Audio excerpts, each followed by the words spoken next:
Welcome to the live show. You know what time it is. It is your boy Genesis. Good afternoon. It is currently 12:57 p.m. And of course, today is the 30th of April 2025. How are you doing this beautiful Wednesday? All right. It is another cabinet meeting for President Donald Trump and his members of cabinet. So we are going to listen in right now. This is live and it's been going on for about 1 hour. You know how Trump does his things. He takes a long time, especially when it pertains to being transparent and also showing the American people that this is what we're doing, this is what I am working on, and this is how much intensity, this is how much focus we have on these issues. So he's being transparent. A lot of people say this Trump administration is the most transparent administration. Some people say no, some people say yes, but for the most part, they've been transparent because they've been showing these meetings live, like literally live for everybody to see. So yeah, I think it takes a lot to be that confident to put yourself out there while you're negotiating, having this, you know, intricate issue come up and you have world leaders in the Oval Office or in this boardrooms where he's always having serious conversations. But it takes a lot to do what he's doing. And a lot of people admire him for it. But with that being said, let's listen in right now. Many are saying is the most successful. What was that noise? That must have been Elon. Was that who was Well, Bobby's phone was quacking. it? Strange. That's all right. We've just completed what many consider to be the most successful first 100 days of any administration in the history of our country, and we're just getting started. Things are happening that are amazing, and I would not say it if it weren't fact. In a few short weeks, we've achieved the most secure border in American history by far, 99.9%, which is a number that nobody thought was doable. Biden thought you had to go back to the legislature to get legislation passed in order to create a secure border. You didn't. You just had to have the right president and the right people working it. Congratulations, by the way, and to Tom. For 2 months in a row, we have set the all-time records for the lowest number of illegal border crossings ever recorded. The number of illegal border crossers released into the United States is down 99.999%. That is usually 100%. So I think it's an amazing tribute. And Christy, congratulations, and Tom and everybody else. It's an amazing job, actually. And it was done very quickly. We officially designated Tren de Aragua MS-13 and the Mexican drug cartels as foreign terrorist organizations, and we're expelling these monsters from our country rapidly and working with the Department of Justice. Pam, you're doing fantastic. Your people are amazing. We're having some judge problems. Everybody's reading. We're having some judges that don't like killers, murderers being thrown out of the country, so I don't know what their problem is, but we have little difficulty. We won on the basis of a great border and of getting criminals out of our country. That was why we won every swing state. We won by millions of votes. We won everything. Every metric we won by a lot. It was a massive victory, and we won, I think, largely because of this issue. I put this issue as number one issue. And they don't want us to do what we're supposed to do, and I don't think that can be. And I hope the Supreme Court is going to fully understand what's going on. We have to get the criminals out of our country, and that's the basis under which we won the election. Core GDP, and this is, you probably saw some numbers today, and I have to start off by saying that's Biden. That's not Trump, because we came in on January, this is quarterly numbers, and we came in and I was very against everything that Biden was doing in terms of the economy, destroying our country in so many ways. Not only at the border was more obvious, but we took over his mess in so many different ways. Core GDP, removing distortions from imports, inventories, and government spending, was up plus 3% when you add it. We had numbers that, despite what we were handed, we turned them around, and we were getting them really turned around. Gross domestic investment was a whopping 22%. Now, that is a number that people are coming in at numbers. For instance, I just walked in, I heard Samsung is now, because of the tariffs, they're going to build massive facilities in the United States. If we didn't do the tariffs, they wouldn't be doing that. So it takes a little while to get those facilities built, but they're coming in with big numbers. They're all coming in with big numbers. We have more money being spent than at any time in the history of our country. We're up to close to $8 trillion, I think I can say. And really, it's going to be a lot higher than that. Those are just the ones that we know about. 8 trillion. I'm not going to say, but I'm not sure if Biden did $1 trillion for 4 years, 1 trillion. But we're at 8 trillion for 2 months, because let's give us a pass on the first month. We were sort of getting a little bit used to things, right? But after 2 months, we have $8 trillion. There's never been a number like that. And that includes chip companies, car companies, every form of manufacturing, high-tech companies. Nobody's ever seen anything like it. So $8 trillion. I can talk about gross domestic product, gross domestic investment. I can talk about a lot of things, but to me, the biggest numbers, the kind of numbers that are, and these people are coming in. Our Secretary of Commerce spent the weekend. He went down to Arizona to see what was happening with the biggest chip company in the world. And he said, Howard, you said you've never seen anything like it. Amazing. You want to just describe what you saw?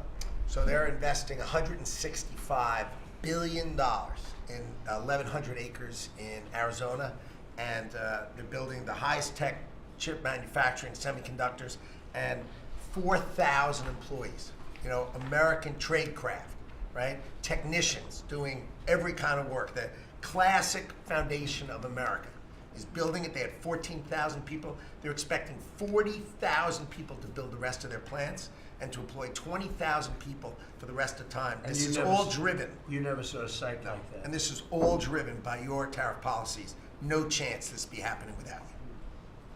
It's going to be about 40% of the chip market from that one section, and this is the biggest chip maker. They have 99% of the market. They come from Taiwan, and unlike the CHIP Act, which was done by Biden, where they hand everybody billions of dollars, the thing they don't need is money. They got plenty of money. What they need is an incentive to come in, and the tariffs, they're building because of the tariffs. If without the tariffs, and I'd like to say they're building because of November 5th, the election, and the tariffs, but I'm going to be a little more blunt. They're building because of the tariffs, and November 5th gave them the tariffs. So it's amazing when you look. And these are not companies that go out and say, well, we're going to build, we have to go get our financing. Let's go. Like we would, in New York, everybody would look, you'd get a building site, and then you'd look around for money, you'd look around for financing for 6 months, you'd get your financing.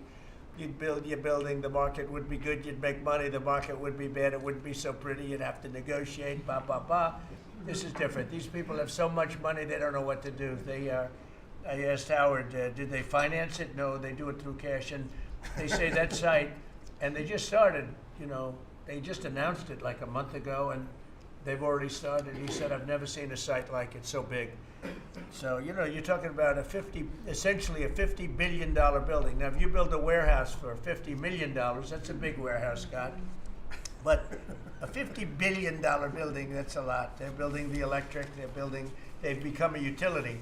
And I've given them the right to become. They're going to build their own electric, they're going to build their own electricity, which they need tremendous amounts of electricity. They're going to build it themselves. Anything they have left over, they'll hook that into the grid. But the grid is old and they're unreliable, and bad things can happen to grids. I said, if you want, you can hook into the grid, but that's a little bit risky. Or you can build your own electricity and become your own utility. And they, I think in all cases, are deciding to do that. So it's very exciting, and we have a lot of things going. We took over on January 20th. These are quarterly reports. We took over on January 20th. The tariffs haven't kicked in yet.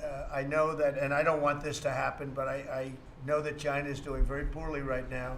I just saw some reports coming out, and I don't want that to happen to China. I like the president a lot, President Xi. I don't want it to happen. I was actually saddened to hear it, but they are getting absolutely hammered in China. And, they're sending boats, the biggest boats in the world, carrying cargo like nobody's ever seen before. These are the biggest boats in the world, biggest cargo ships in the world. And they're coming and they're turning around in the Pacific Ocean. They're doing a big U-turn and going back because they don't want the goods because 145% tariff. But at a certain point, I hope we're going to make a deal with China. We're talking to China, but their factories are closing all over China because we're not taking their product. We don't want their product unless they're going to be fair with us. And that includes intellectual property and other things. There are a lot of things far beyond just buy, sell. So we'll see what happens. But, I was not, because somebody said, well, were you happy? I said, I am not happy. I want China to do well. I want every country to do well. But they have to treat us fairly also. So with that, I think we're going to maybe go around, and we have some letters where the secretaries and people around the table are making statements about how they're doing and what's happening. And I could start with Pete on the left because he's my least controversial person at the table.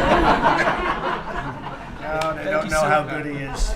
So we'll go around the table and you can hear it. And these are cabinet meetings where they're very open and transparent. And I can guarantee you Biden didn't do this. He didn't do this. Go ahead, Pete. Well, Mr. President, I think we're controversial because we're over the target.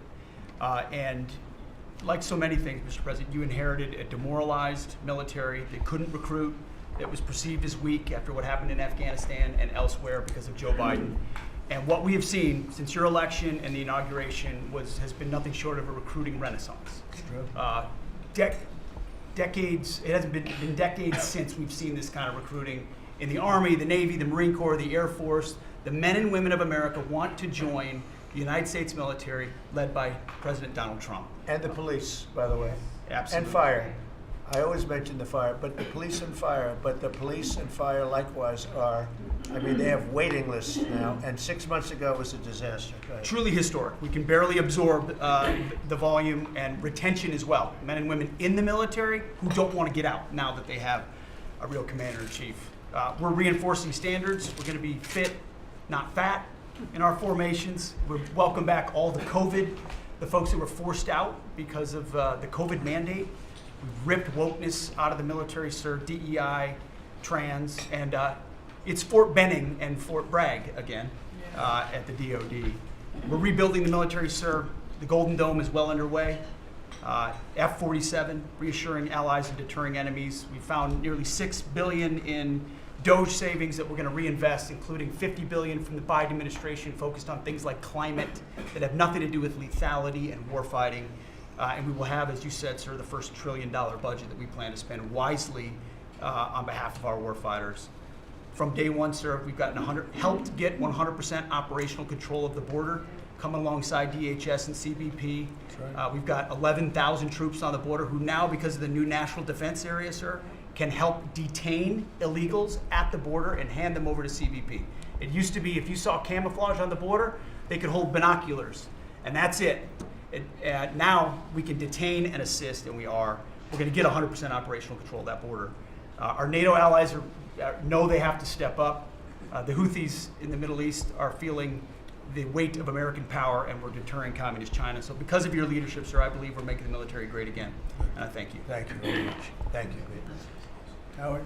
So I have the pleasure of running the Investment Accelerator, which gets to recruit these companies. And you've never seen anything like the companies committed to building in America. Technology companies have committed over $2.5 trillion to build in America based on your tariffs, right? Sovereign countries, all backing, the whole Middle East and all these countries backing their sovereign wealth funds. They all want to invest in America, and they're coming in, again, over $3 trillion committed. So just those two topics, you're at $5.5 trillion, and then you've got the whole pharma industry knows it's got to come home because America pays for all the drugs of the world. So the pharmaceuticals have to come home. right? Autos coming home, industrials coming home. So, we've got to train, and your great Secretary of Labor together and Secretary of Education together, we're going to train the workforce to build America. It's unbelievable. We've got so much, as I travel around, the attention on the Trump Gold Card. I mean, it makes me very popular. Last night, I was out to dinner, and someone came up and said, can I buy 10? And how do I buy 10? And I'm like, that's pretty good. It's $50 million for dinner. So, I was paying for my dinner. The External Revenue Service, right? You've got the tariffs and the hundreds and hundreds of billions of dollars coming in to build the External Revenue Service. That our objective, of course, is to replace the Internal Revenue Service and let those outside countries trading with us, let them pay their fair share to America. And then, of course, you got rid of de minimis. And what happened is these foreign countries were sending in little packages for free and knocking out our mom and pop businesses across America. You put an end to it, and you're going to rebuild the mom and pop and the small business of America. You're their president, and I'm proud to support you. It's very important. De minimis. It's a big deal. It's a big scam going on against our country, against really small businesses, and we put an end to it. Mr. President. So, CAFE standards, we have the fuel economy standards on vehicles that are going to go to 50 miles per gallon. We are going to rewrite those standards, bring it down to something that's far more reasonable. Elon's fine with that, I hope. But it's going to drive down. It's going to drive down the price of a car in America, making cars more affordable for families. Also, Biden had the social cost of credit when we build infrastructure, roads, and bridges, adding 3 to 5% on infrastructure costs. We've gotten rid of the social cost of carbon, driving down the cost to build roads and bridges across the country. We have what is called follow the law.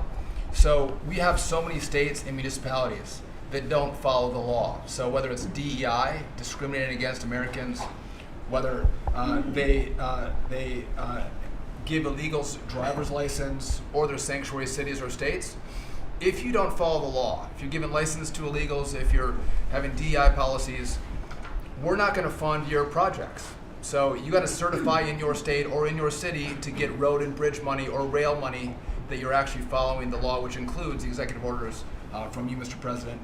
We're cutting back funding. We send research money, Mr. President, to universities to do research on more equitable and sustainable transportation systems.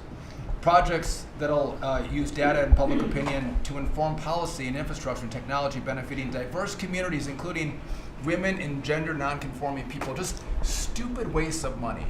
We're pulling that money back from universities. We should do good research if we're doing research in universities. And then one last thing, air traffic control. We don't have enough air traffic controllers, we're about 3,000 short. We're working on an agreement with the union, so when controllers become retirement eligible, we're going to cut a deal to try to get them to stay longer, to stay in the tower. And then we have a plan to put more butts in seats in Oklahoma City, so we can get more students through the academy and into towers as well. It's going to take us a while to do that, to train them up, but we're in the process before our 4 years are done. Well before that, we're going to be at full capacity. Sean, do you want to tell them about, I think we have to bring it up, we have very obsolete equipment for air traffic controllers. The equipment, the towers have horrible equipment. It's been renovated for years. The money they spent over the last 4 years, this Buttigieg did a horrible job. They wasted billions and billions of dollars hooking up wire equipment to non-wire equipment to satellite equipment, and a third grade student would know it doesn't work. You can't work it. They wasted tens of billions of dollars. But we want to put a brand new air traffic control system in, and you might want to describe that, please. You and I have talked about this. It's a state-of-the-art system, envy of the world, and it's. I mean, listen. Our system is safe, but you would have hoped someone would have seen that there's a problem with fixed-wing aircraft and helicopters coming in at DCA. Someone should have seen that before we lost almost 70 lives. It's our job to look and see that we have an aging infrastructure around air traffic control. And so if we don't build a brand new system, there's going to be failures and people will lose their lives.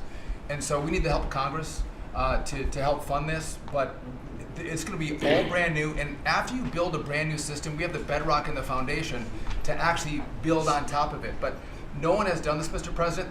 There's Band-Aid fixes that have happened over the course of 20 years. You can't have a Band-Aid fix. It doesn't get done. It has to be brand new. The technology, it looks like it's out of a 1980s movie. Old computers, floppy disks. We're using copper wires, not fiber. So there are great solutions we have available that, and by the way, everyone's sick of their delayed flights or their canceled flights. We have more capacity in the airspace. And if we build this brand new system, what you'll have is more efficiency in the airspace, and it will be safer. So the economy will be stronger. We can have more flights and less delays. So I appreciate your support on that, Mr. President. Rebuilding that is very important. You wouldn't have had the helicopter crashing into the plane at 400 feet up when it's supposed to be 200 feet. That would have, bells and whistles would have been gone over, and you would have heard the screaming equipment saying there's a problem coming up in 15 seconds. You got to do something about it right now. And it would have also sent the word right into the helicopter, because I guess you'll be doing the full report on that. But it was pretty obvious what happened. And they were supposed to be at 200 feet. They were at 400 feet, and a terrible thing. And that wouldn't have happened if we had the right equipment. If we had the right equipment, you would have heard bells and whistles going off, and it would have alerted them long before that would have happened. 2 minutes before, it would have had a lot of time. So we have to do this. We have no choice, and we're going to do it. We're going to be very proud of it. They did old equipment in new equipment, and you can't hook in old equipment to new equipment because it's different. Some is satellite and some is ground. The satellite doesn't work. This man would know that better than anybody, but you can't hook up a satellite system to a ground wired system. And if you do, you're wasting a lot of money. They spend billions. This is Buttigieg. They spend billions and billions of dollars trying to patch a system together. They had hundreds of different contractors, and the contractors were all fighting with each other. We're going to have one great big contractor, like the Great Big Beautiful Bill, which is going along very well. I guess I like Great Big Beautiful, but we're going to have one Great Big Beautiful contractor, whether it's maybe Raytheon, maybe IBM, maybe it could be any one of 4 or 5 different groups, but you put one in charge. They're very big, very powerful monetarily, and they give you a guarantee, and they hook up everything. They do every single thing. So they're responsible for the digging of the ditches and the fiber and every single element. And it's one system that's hooked in. It's not all these hodgepodge systems that don't work together, and it's just a shame. I mean, it's basic construction, but it's complex stuff, and there are a few companies that do it unbelievably well, and we're going to have that. So, good job, Sean. I know that's your big project. And Mr. President, no one has done it because it is complex. It's hard to do because as you're building a brand new system, you have planes taking off and landing, and so because it's complex, no one has done it. And you've given the directive and the support to make this happen. So well, ours is going to be an all-new system. It's going to all hook up. It's going to be the same tower is going to have the same equipment, and all towers all over the country, all over the world actually, mostly, are going to be hooked in together. And when there's a problem, when planes are too close, you will hear a sound that's very ear-shattering, and I've heard it, and it's amazing. I mean, honestly, it's amazing. It's real genius stuff, and we didn't do that. What we did was just waste money. You could have just thrown it right out the window. What they did in this last 4 years was disgraceful. Whether it was the border or this, you can name 100 different things. The worst administration ever. Okay. Thank you, Mr. President. Thank you. Mr. President. Secretary, thank you. Yeah, Mr. President, thank you. And I think one of the things that I want people to understand about the VA is we're part of the national security interests you have, and you've laid the groundwork for that. It's leadership and making sure that with the Secretary of Defense and myself, we take care of veterans on 2 ends. One when they come in and one when they served and they've earned the benefits that we have. And one of the things is if we're not doing our job on our end, then the recruitment and all goes down on the other end because we have a full spectrum. That's what leadership is about. What we found, and speaking the last 4 years, is we found an administration that wanted to throw money and people at problems, but they didn't want to put leadership in. They just put money and people at it, and we saw wait times stay the same. We saw issues of suicide rates, death by suicide, not change. We saw a homelessness issue barely go down. We saw disability claims skyrocket when you took place. Over 250,000 back dislodge, which we're already bringing down almost 40,000 so far just in the last couple of months. But we've also put back what you, and I was in Congress when this happened, and I was glad to see it. The Mission Act is back front and center at the VA. We're actually doing community care. We're actually giving the veteran the choice that they've earned and they've deserved, whether they can get their VA care inside our facilities or in the community. It's their choice. It's VA care. We're going to give them the highest quality care wherever they want to go. Also, we're expanding out options for treatments and others for those that are new. We're experimenting and looking at new counseling ideas, on new drug techniques that we can help with PTSD, TBI, the things that are affecting our veterans right now. But also, we've taken the leadership to take people and bring them back into work where they're actually communicating. They're back in our offices. We put thousands of people back in. We're processing more claims daily than we were in the last little bit. Hit 1 million before has ever happened, and we're actually bringing it down. And I've actually taken our deputy secretary, and he is actually handling a strike force now to bring down that disability claim, plus our regular work that we're having done. We've also taken almost $300+ million and taken it out of contracts that we've all heard about so far. We were doing contracts for meeting notes and PowerPoints. And if our folks didn't know how to do meeting notes and PowerPoint, go online and learn yourself. We're not going to pay for it anymore.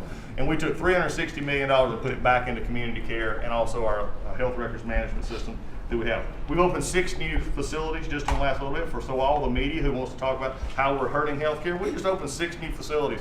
By the way, thank you, you're welcome. As we go from that, we've continued. We've also took $11.6 billion in ceiling values of contracts and terminated that we did not need, resulting in significant cost avoidance for the future, but also still maintaining the ability to take care of our patients and also our disability benefits. We've also gotten unity again. We did away with $14 million in DEI spending. We've ended gender dysphoria treatments. We phased that out. All directed, the savings from that go to paralyzed veterans and amputees. We've also continued to work toward, as you've, in anti-Semitism and also anti-Christian bias that we saw. The biggest thing though, Mr. President, I wanted to state, is you told me when you said for me to take this job, you said take care of my veterans. Well, we've done something in taking that step forward. The veteran is back first at the VA. The VA is not about itself anymore. We're not a self-feeding animal. It's about a service organization that takes care of one of the best we have, and that's our veterans. And that, Mr. President, we're just getting started. Thank you, Doug. How are you doing with the suicide rates? We're getting, it's tough, Mr. President. That's something that we're looking at. This is something that we've had $588 million has been spent over the last, especially 4 or 5 years to be prevention, and yet the numbers stayed at 17 or 21, wherever you want to have it. We're now opening that back up, taking in nonprofits. We're bringing in others who have things that are actually looking at. I've worked with Secretary Kennedy and others on the idea of we're opening up the possibility of psychedelic treatment and others that give us an opportunity. We got to research it, make sure it's good, but it's opening up that possibility. And I think, again, veterans are understanding now that we're putting them first. When I go to these hospitals, they're actually coming up saying thanks. We're back in where we need to be, and we're seeing a workforce develop. So suicide is going to come down. It's also going to take some transition stuff that your Secretary of Defense has been very helpful on. We've got to transfer them out of the military so they come to us better, but we're working on that. Good. Very good. Thank you. Jameson? Mr. President, it may come as a surprise, but this has been the busiest 100 days in the history of the By the way, in history. You know, this is the biggest deal ever done. If you sold IBM, ExxonMobil, and 5 other companies together, it's peanuts compared to what we're doing. This is the biggest deal ever done financially in the history of the world. And I think we're doing great. You're going to see some big, big results. Go ahead. And I'll just say something that Secretary Duffy said in his context, because it's complex, no one has done it. So this is something, a reordering of global trade that hasn't happened since the end of World War II. And it's long overdue because we've seen manufacturing offshore under the old global trading system with the net result of the global trading system is that all the manufacturing goes to Asia and other places. That's a system you have to replace, and that's what you're doing. They said you wouldn't be able to do global tariffs. We did it. They said everyone would retaliate. No one retaliated outside of China. They said no one would come to negotiate. We're talking to dozens of countries. They said no one would have offers. We have dozens of written offers. We have lots of countries in this week. This is like a break for me to come. You have the list. You have the list in front of me with all the Sure. with all the countries that want to negotiate. Sure. They all So want this to is- negotiate. They want to make don't, a zoom, deal. don't zoom in on this. Yeah, this is like a tracker, right? We have all these columns of which countries have come in, when we started negotiations, who gave us an offer, are we in technical talks, and when do we expect to have deals done? Those are Yeah. some weeks out, but Really we're amazing. working very quickly on this. Thanks to you. Thank you, Jameson. You're going to have a lot of fun for the next 3 weeks. Fun. It will be fun. Michael, you have anything? Yep, Mr. President, the last 4 years, the world experienced a total lack of zero leadership under Biden, and then we've had 100 days of your leadership with respect, with strength, starting with there'll be all hell to pay if you don't let our people go.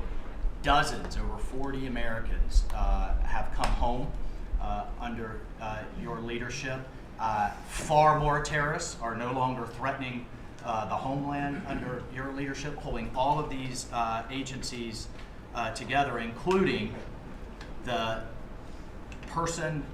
evil individual responsible for the Abbey Gate bombing, and to sit with the 13 Gold Star families, and you showing that follow-up and that justice has been incredible. But pulling this great team together, Mr. President, everything from revitalizing shipyards to cyber to space, that takes this entire team working together. It's an honor to serve you in this administration, and I think the world is far better, far safer for it. Amen. Thank you very much. The Abbey Gate is really important. This was a horrible thing. It destroyed the image, frankly, of the Biden administration. What happened there was a disgrace. It should have never happened, and Pam is working very much on prosecuting that person. We have the person, and he'll do well. I have no doubt about it. Thank you very much, Michael. So the CIA, I don't know, Ratcliffe, I don't know if he's going to say anything. He's probably the one person here that's not allowed to talk about the great job he's done, but go ahead anyway. Mr. President, as you know, at your direction, the CIA has deployed our unique covert action authorities in various places and continents to successfully advance your national security and foreign policy priorities, to advance peace, to end wars, to take terrorists off the battlefield, and to keep illicit drugs from coming into this country and harming Americans. Unfortunately, as much as I would love to detail your accomplishments in that regard, we can't do so in front of this crowd. But you and I both know, Mr. President, that you have had a profound positive impact on America's national security posture, and Americans are safer because of your leadership. What I can talk about publicly is, as has been mentioned, the CIA provided the intelligence that led to the apprehension of the Abbey Gate bomber, who is now being prosecuted by our great Attorney General and providing a measure of justice to those 13 families that suffered as a result of that disastrous Afghanistan withdrawal during the last administration. In addition, at your direction, Mr. President, the CIA has negotiated and secured the release of Americans like Mark Fogel and Ksenia Karelina, who have been wrongfully detained, sending the message that you will forget about no Americans that are being held in other places unfairly and unjustly. And finally, Mr. President, the CIA is being restructured at your direction to focus on our core mission and to eliminate the well-documented politicization that has taken place in the intelligence community from bad actors in the past, to focus on our core mission and to make America safe again. Thank you for the opportunity, Mr. President. Good job. You're doing a great job. Thank you very much. Russell? We're obviously involved in a number of budget bills that are moving, trying to make sure all of your priorities are reflected in the reconciliation, working on our upcoming budget. Wonderful job by the entire cabinet on that front. Details soon on that front. Sending up precisions bills to Congress for things that Elon has found. But the regulatory aspect is something we don't talk about enough.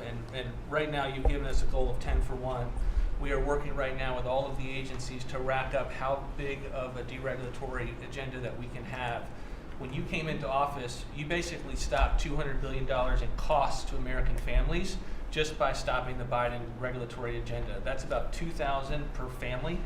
We think when we're going to hit these 10 for 1 goals that we could be in the neighborhood of about $900 billion in savings to American families that would be substantially bigger than that $2,000 number. And the point that I would make, in addition to just savings cheaper to the American people, there's an aspect of wisdom when you're enforcing these rules that comes into play. And I'm your regulator for the Consumer Financial Protection Bureau, and we found this small mortgage lender in Chicago. His name is Barry Sterner. He had a firm called Townstone, and CFPB had gone after him because he complained about crime in Chicago, literally the same thing that the Democrat mayor had talked about, and they came after him for 7 years on a redlining disparate impact claim and ruined his life. We overturned that. We apologized on your behalf to that individual, and we basically, without having to go through notice and comment, we ended the policy that set that in motion. And so that's happening across these agencies with how they are using their enforcement discretion, and it will only continue based on the stone wall of backing that you've given us to make these hard calls. I don't think they're actually that hard, but no one's done it to this point, and we were able to go forward and do that because of the backing that you've given us. So maybe the biggest thing we're working on, maybe bigger than tariffs in a certain sense, is we call it the One Big Beautiful Bill. And that's wielding its way right now through the Senate. And John Thune has been actually amazing. And the Speaker has been so great, Congress. Mike Johnson has been really two guys that they get along great, and it's just been a beautiful, unified attack, really, because we have to attack because the Democrats are trying to stop it at every turn. It would mean a 58% tax hike if they were successful, and lots of other bad things beyond the tax hike. But with us, it'll be the biggest tax cut in American history. How are we doing with the bill? We're doing great. We're day in, day out, hour by hour negotiations to make sure your stuff is in there, and to make sure we have the border resources, the defense resources, and to save the American people some tax money and make sure all those tax cuts that you ran on are in there that help get people back into the workforce. And I think we're making a ton of progress. I think we're doing well. Like I said, the biggest tax cut in the history of our country. And it would be the biggest tax increase if the Democrats are successful. They're the only people I've ever seen running for office where they want to increase taxes, but this would be a 58, maybe a 60% tax increase, unsustainable for the American people. Thank you very much. Great job. Susie, the most powerful woman in the world, they say. I agree with that. I agree. I'll be brief so you can hear from these amazing people.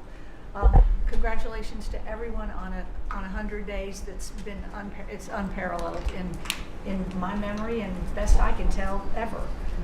But it hasn't been busy for busy's sake.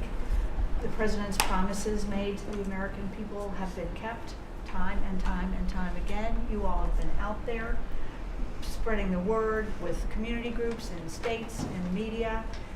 It hasn't gone unnoticed, and let's work hard for the next 100 and have equally as much success then. Thank you. And you're doing a great job, Susie. Yeah. I think everybody agrees, right? Yeah.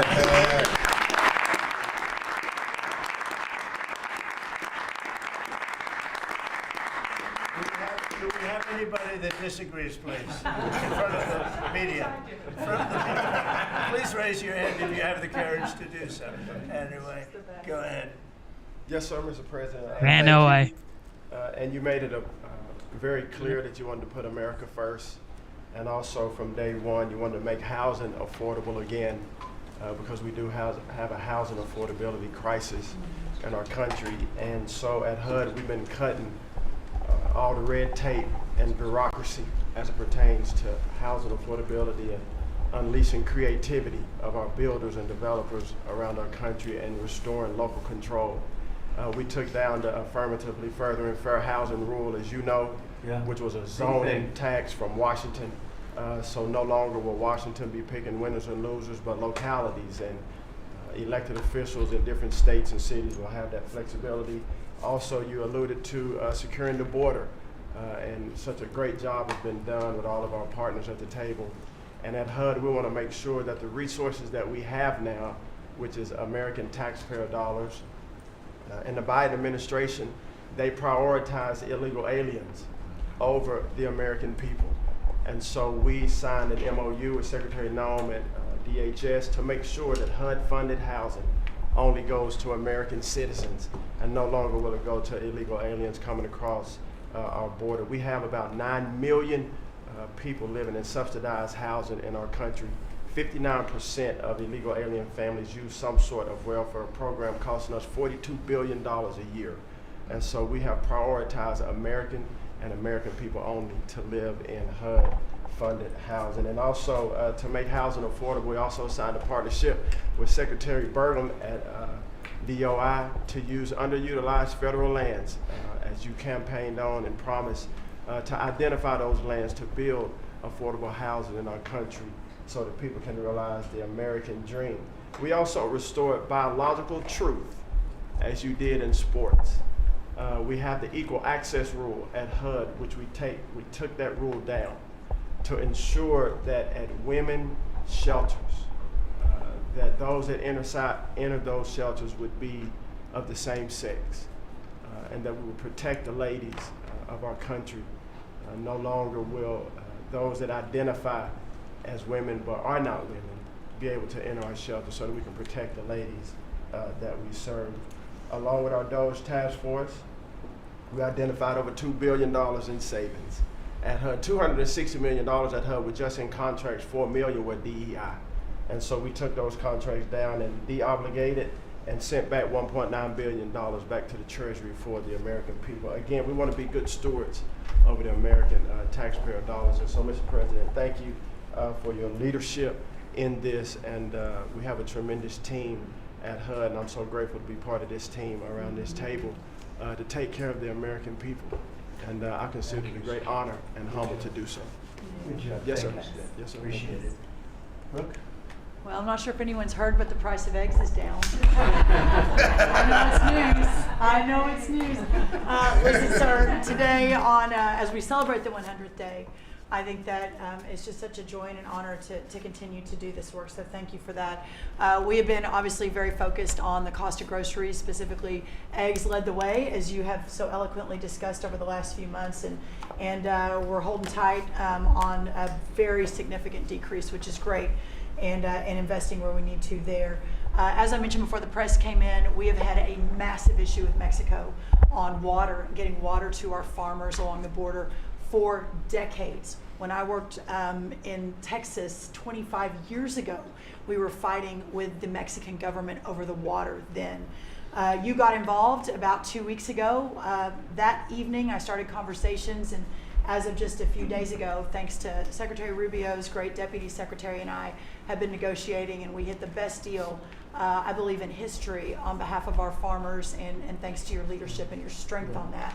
And that's a really big deal long term for those farmers in the southern part of the country. On the energy side, I know we've got Secretary Burgum and his partner Secretary Wright, but we often forget that agriculture has a major piece of the energy dominance agenda, not just timber, not just minerals, but biofuels. So we continue to support that great leadership coming from those agencies and doing hopefully our part as well, and they've been incredible in that. Our farmers have been hurting under the Joe Biden administration. There was a 30% increase in the cost of input, so the cost of doing business for these farmers over those 4 years. When we left the White House the first time 4 years ago, we had a $0 trade deficit with our agriculture products. After 4 years of Biden, that hit $50 billion because they just didn't make an effort.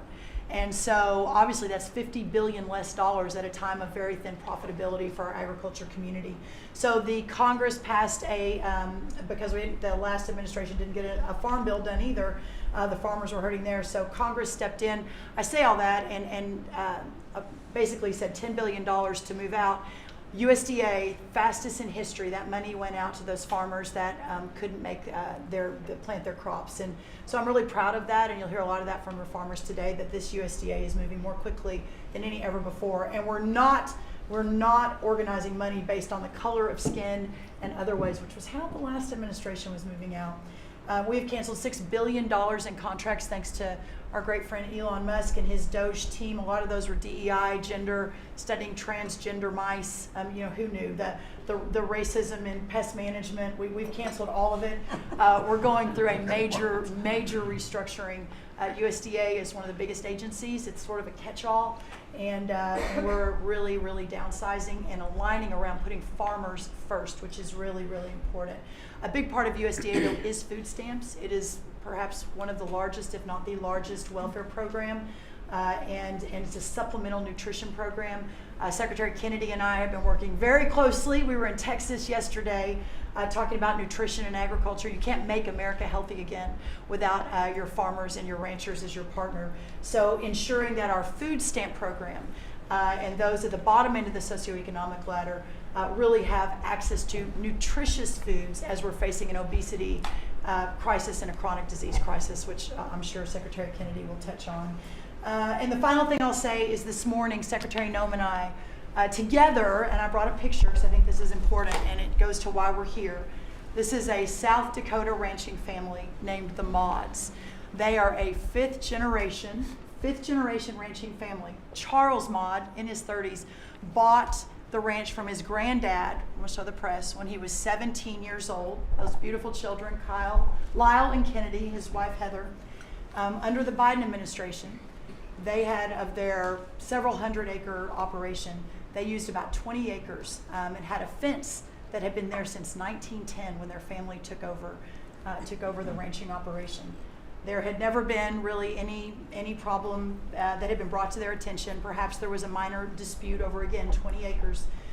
This family was indicted, prosecuted, threatened with jail time, told to find guardians for their children over a fence line dispute that the Biden DOJ pushed forward. So this morning, on the steps of the U.S. Department of Agriculture with Secretary Noem, who was their governor as the governor of South Dakota, which is where these great people are from, all criminal charges were dropped, and I really appreciate the Department of Justice. It was a really big day as we sent the signal that the over-criminalization and using government, and you know this better than anyone because you were in the crosshairs for so long, that those days are over and the regulation through prosecution is no more. And so this family is one of many that we'll now be talking to ensure that never happens again. Good. Thank you. Thank you. Great job. Please, Scott. Sir, it's been a momentous 100 days with you at the helm, and I view this 100 days as setting the table for peace deals, trade deals, tax deals. So the next 100 days will be harvesting. You've created negotiating leverage and leadership that are going to yield remarkable results. Energy costs have plummeted, mortgage rates are down, food costs are moving lower, and American families are finding their financial footing again. I had a group in today. America, under your leadership, is on the verge of becoming an AI superpower, that our economy had become barbelled. We had high tech and finance on one side, natural resources led by energy, which the previous administration tried to kill, on the other, and you're filling in between with precision manufacturing that we're going to be bringing back through good trade policies, good tax policies. Under the Doge at Treasury and the IRS, cost, tech support, and efficiency have increased. We have the IRS revenues are up, and thanks to the young man sent over by Doge, the IT update that began in 1990, which was begun before he was born, is going to be finished during your term. So trade, you couldn't make it up, trade, taxes, and deregulation, the one big beautiful bill under your leadership. Speaker Johnson and Leader Thune have done a great job, but they have you as a closer on many of their members. And I'll just close by saying economic security is national security is economic security, and it's never been better. We're rebuilding it, and as I said last week at the IMF and World Bank conferences, America first does not mean America alone. Under President Trump, it means leadership. Yeah. Well said. Thank you. Are you busy enough? doing a great job. Thank you very much. Mr. President, thank you, and thanks to the cabinet. So, at the risk of insulting everybody else at the table, I believe that I am the youngest member sitting at the table. And it occurred to me that from the time that I was born to the time that Donald J. Trump was inaugurated just a few months ago, we went from, again, 40 years, we went from the world's manufacturing superpower to one in which we depend on the People's Republic of China to make the things that we need. We went from the proudest military in the world to one in which we failed to meet our recruiting goals. And we went from one in which bipartisan border policy was the consensus of both Democrats and Republicans to one in which we allowed 20 million people to run roughshod illegally over the countryside, causing crime, causing a stress in the welfare system. And again, that happened over the lifetime of the youngest member of the cabinet. And what has happened in 100 days is that we've started to reverse every single one of those negative trends. And I think what it shows to me is that the president, and you sit in the Oval Office and you see these portraits of presidents past, and let's be honest, most of them have been placeholders. They've been people who have allowed their staff to sign executive orders with an auto pen instead of men of action. And the reason the media attacks this administration as chaotic is because the president is solving the problems the American people set about to solve. He's actually doing the things that he promised that he would do. And Mr. President, it's been an honor to be part of it for the past 100 days. And let me just make one other observation because it's interesting. I've seen the data, I've monitored it, I've looked at it, but the most underreported fact of the first 100 days is that we came in with a massive recruitment shortfall. And in 100 days of Secretary Hegseth and President Trump's leadership, we now have people breaking down the doors to join our military. To the media assembled here, it's a really interesting question. Why has that happened? Completely aside from the fact that I think it's a good thing or I think that President Trump deserves political credit for it, why did we go from a military where people didn't want to serve to now all of a sudden they do want to serve?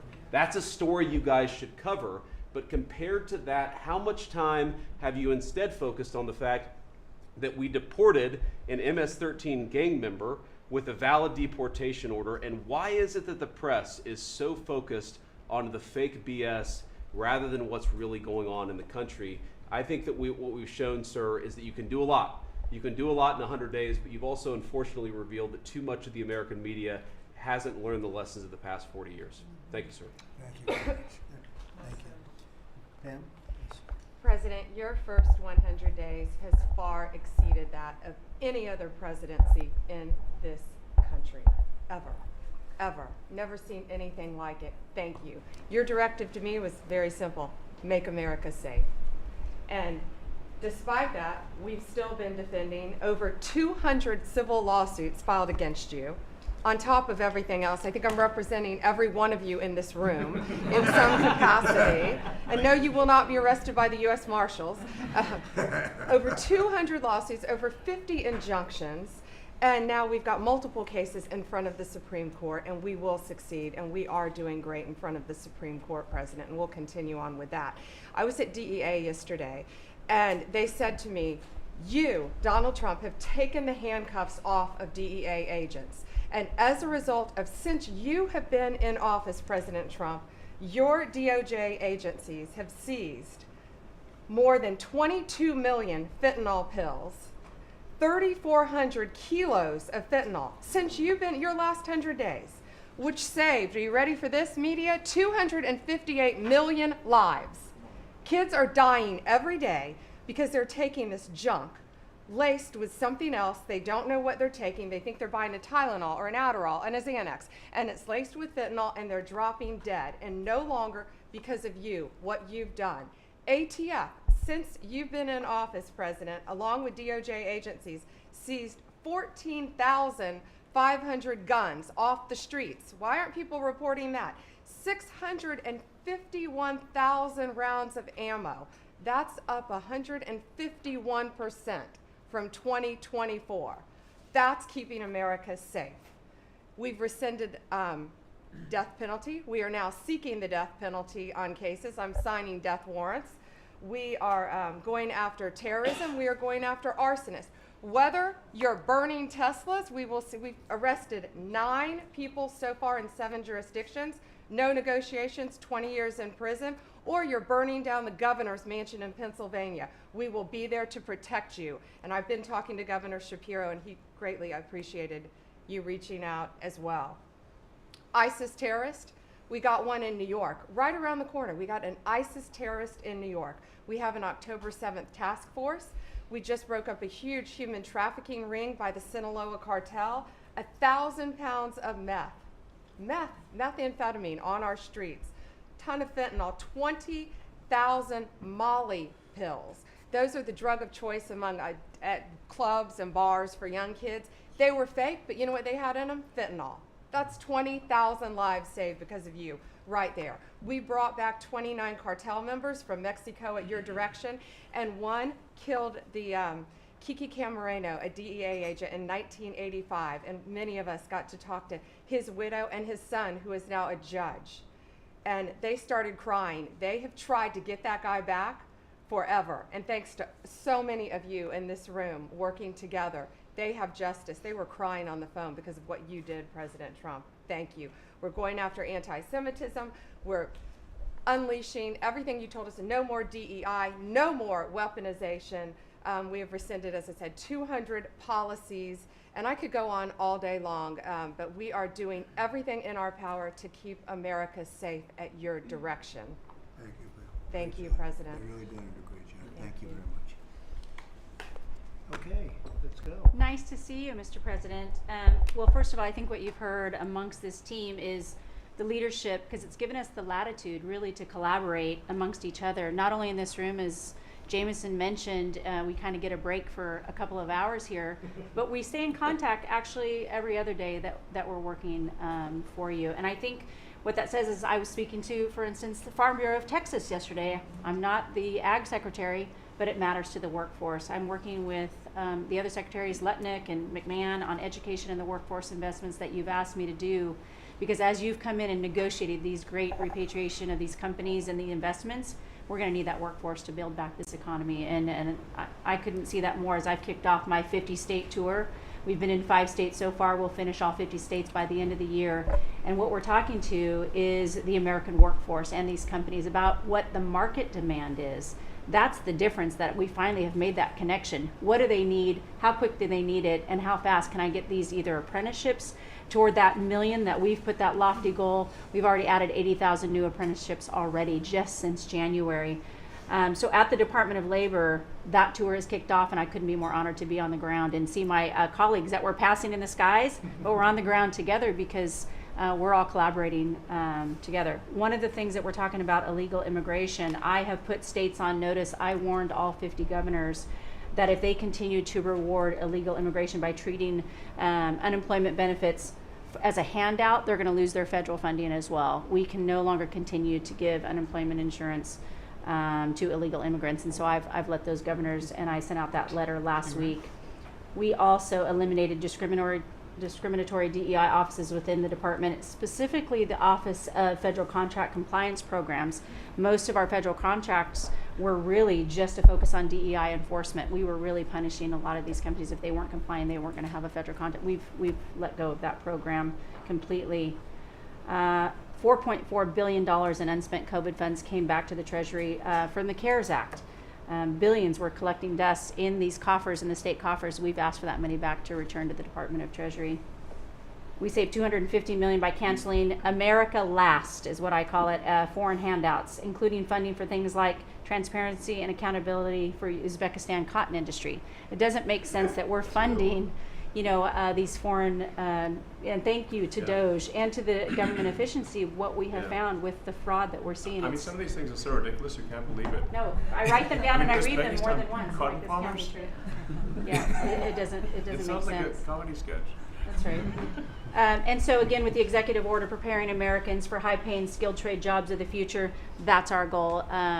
The trades is where we're being focused, but all companies, and we want to make sure we're on hand for that. And what I want to say is thank you to government efficiency, because you asked us When this transitions out, will our departments and our agencies continue that government efficiency? And I think that we've surpassed that in the Department of Labor. Out of our 14,000 federal employees, 3,000 have taken the DRP, and we offered it again. So over 21% have taken that offer. And we'll keep our critical workforce, MSHA, OSHA, and wage and hour, and make sure our workers stay safe. So with your leadership, Mr. President, I couldn't be more honored to serve. I know we were probably the last to know each other, but we're getting to know each other well. And the team that you have assembled is really an honor to serve with. So thank you, Mr. President. Thank you. You're doing great. Thank you very much. Chris, please. Mr. President, you ran on unleashing American energy. And 100 days have shown the tremendous impacts that can arise from the unleashing you have enabled. I'll just hit a few highlights. Number one, oil, gasoline, and diesel prices are the lowest they've been in years. How does that happen in 100 days? That's a messaging. Your message that we're pro-energy. We're not against energy, we're for it. That sends a message to the marketplace that supply is easier to grow now and supply will be coming. And that's already led to tremendous savings for American consumers across the country. And we need not only more affordable energy, but we need a lot more energy. One highlight I think a couple of us have touched on is AI. This is a new emerging critical industry that's very energy intensive. It is not acceptable for the United States to not be the leader in AI. We must win the AI race and lead in that, and that's going to take a lot more energy. If you had not won election, we would not have won the AI race. Full stop. Energy would not have been there to enable us to win. Reshoring of manufacturing. These trillions of dollars you led off with, it's going to come back to our country to make chips, to make steel, to make automobiles, to make artificial intelligence, to make all of these industries we've outsourced. That's only going to be possible with way more American energy. But we have that energy. We have those resources, we have those businesses, we have those capitalists. We just need to stop standing in the way of them and follow the lead you've set, which is to enable them, not to subsidize them, not to help them, to enable them to invest American money and create American jobs here. Regarding our balance of trade, the second largest export of the United States is liquefied natural gas. Second fastest. In the next few years, it'll be our largest export in our country. But yet, 18 months ago, the Biden administration had said, we're going to stop issuing permits for new LNG export terminals. That's just nuts. That's a great competitive advantage we have, huge balance of trade driver, a huge industry just coiled and ready to go. I just came back from Poland last night. They are thrilled that America's back in business again and that the rest of Europe can get off of Russian energy and can enable their own economic growth with secure, reliable, affordable energy from the United States. Also witnessed the signing ceremony for a deal between two large American businesses to build a huge nuclear power plant in northeastern Poland. The first of this design built in Europe. It'll be the first of many. I spoke with many other nations over there. They want to buy more American gas. They want to get American technology. They want to have a partnership with us. And they shared the message I delivered to Europe in my keynote remarks is that unleashing energy is the way you make your society safer, more prosperous, more free, and that these sort of over-the-top climate alarmism doesn't do anything to help the environment of our world, but it does impoverish people, it does reduce the security of your nation, and it makes you weaker. I think that's a constant message many of us around this table have brought to Europe. We want our friends in Europe standing up again and leaning in.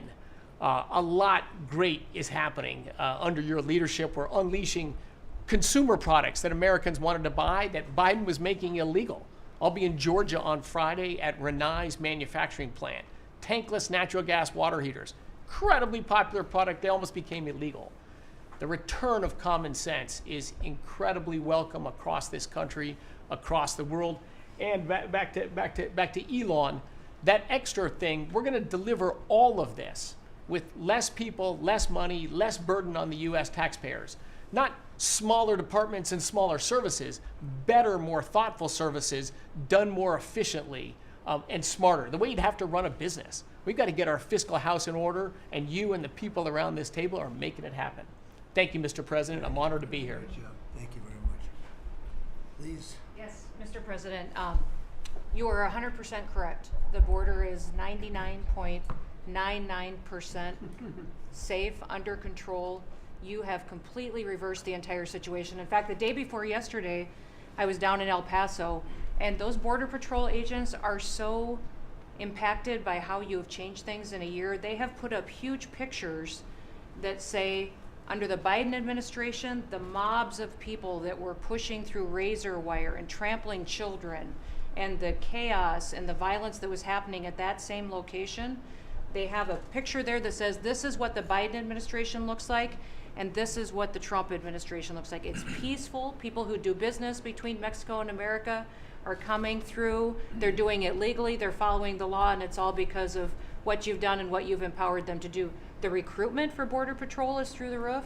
For ICE agents, they want to be a part of ICE because they recognize they actually get to do their jobs. I have the Coast Guard too. Coast Guard recruitment is up over 20% just in the last 60 days. Everybody wants to be a part of what the heritage is of this country. We've repositioned the entire Coast Guard fleet to focus on border and drug interdiction. As we've secured the border, the cartels have gone to the water and are going out in maritime waters to move their drugs into this country. The Coast Guard just in the last 2 months has taken into custody over 126 tons of cocaine, millions of doses of fentanyl. It's just amazing. And the aliens that they are deporting is incredible too. We've been working with all of them. The one thing that I want to point out is the fake news has been saying that Biden deported more people than you. And it's an absolute lie. And they're letting the Biden administration get away with manipulating and cooking the books. What they're counting for the Biden administration is every single person that came to that border that they processed and let into this country. They're allowing Biden to say that was a deportation just by processing somebody and letting them come into the country. It's absolutely false. It's not true at all. You have deported over 250 known terrorists. You've deported thousands of foreign terrorist organization members and gang members, hundreds of thousands of people that were in this country illegally. We've collected $30 billion worth of tariffs through CBP, and we've also collected millions and millions, hundreds of millions of fines and penalties from people that have overstayed here in this country. So I just want to thank you. You've been a game changer. I want to thank Pete for his leadership at DOD and what they've done. I want to thank Marco for his diplomacy and getting us travel documents into these countries. Mexico has finally come to the table and now is going to take a lot more people that we're able to send back to that country. And the president of Mexico told me, sir, she turned around over 500,000 people in Mexico before they ever reached our border. We should be counting those as deportations because they never even made it to the border because she turned them around because you forced her to. So those are all people that never even came here because they got the message because you were so aggressive. So thank you for what you're doing. And every day we get up and do jobs that matter. And we appreciate that. Tom is doing a great job. Oh, yeah. Tom's a great messenger for us. He just, yeah, he's hardcore. Yeah, thank you. He is hardcore. Yeah, he is. No question about it. Kelly? Mr. President, it's such an honor to serve in this administration. And on behalf of Main Street America, for our 34 million small businesses that make up 99% of all businesses in this great nation, I have to tell you, under your leadership, Main Street is open for business again. They're thriving and they're investing. And the data that we have at the Small Business Administration, the loans that we're putting out, a record 26,000 loans in your first 100 days means that 2,000 small businesses each week are receiving that funding, that investment in the future. Small businesses create 2 out of every 3 new jobs in this country, and we've already seen under your leadership the jobs economy is back, manufacturing jobs are back. We've seen a 38% increase in manufacturing loans. We put out 1,500 manufacturing loans in your first 100 days. We saw startups increase by 54%, and we saw businesses under 5 people increase by 95%. So your leadership on the economy matters to every region of this great nation. I'll tell you on the manufacturing front, I'm out on a national manufacturing tour. We've met with 250 manufacturers, and as I walk through the factory floors, they all ask me to thank you for fighting for their jobs, for these industries, and for the people who are creating things from pharmaceuticals to aerospace, to food, and all these essentials that this nation needs to be independent and strong. And to that end, I'm working with Congress. We'll be announcing tomorrow an upsizing of our manufacturing loans to make sure that that economic engine, because 98% of all manufacturers are small businesses. It's incredible to walk through these factories that are really creating what you had in your first administration, the blue collar boom. It's now a new collar boom because it's the intersection of technology and manufacturing and what they can create for our war fighters, for our aerospace, for pharmaceuticals with less than 300 to 500 employees, sometimes 100 employees. I was at a factory in Georgia on Monday that is creating machines to help with the Iron Dome in Israel. Less than 50 employees. This is the engine of our economy. It's the heartbeat of our communities. It's the small businesses that helped elect you because they needed your economic agenda. So thank you, Mr. President. It's such an honor, and congratulations on an epic 100 days. I do have to thank Elon. I do want to note, we just cut $3 billion in contracts because of Doge's work. That's $3 billion that hardworking families that won't have to work until April 15th to pay for the waste, fraud, and abuse that we continue to find in this government on behalf of taxpayers. So again, thank you, Elon, as Thanks, well. Kelly. Thank you. Great job, Kelly. Thank you very much. Elon, I love the double hat, by the way. Yeah, thank you. He's the only one that can do that. Elon. Get away with it. Well, Mr. President, you know, they say I wear a lot of hats. And as you can see, it's true. Yo. Even my hat has a hat. Yo, man. He gets everybody. You know, the American people voted for secure borders, safe cities, and sensible spending. And that's what they've gotten. A tremendous amount has been accomplished in the first 100 days. As everyone has said, it's more than has been accomplished in any administration before, ever, period. This portends very well for what will happen for the rest of the administration. I think this could be the greatest administration since the founding of the country. We all want to thank you for your help. You know, you really have sacrificed a lot. Been treated very unfairly. Well, they do like to wear my cars, which is not great. You know, could be better. But you It's have too been rich. treated unfairly. But the vast majority of people in this country really respect and appreciate you, and this whole room can say that very strongly. You've really been a tremendous help. You opened up a lot of eyes as to what can be done, and we just want to thank you very much. And you know, you're invited to stay as long as you want. At some point, I guess he wants to get back home to his cars and his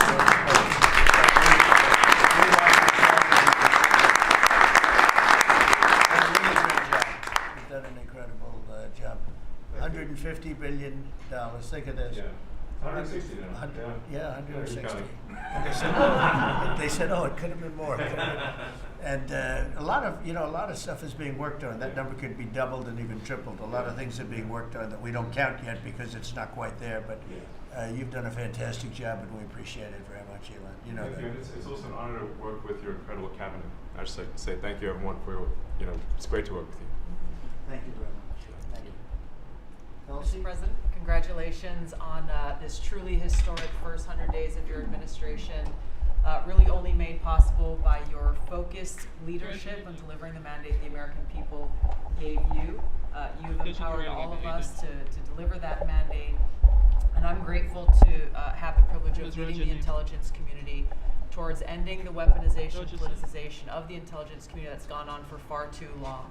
And building out what is truly a lean and agile and effective intelligence community that is helping you deliver that promise to the American people of safety, security, and freedom. So, Mr. President, I'd like to highlight just 3 of the areas where we are helping to support your leadership and your work in making America safe again and bringing about these changes.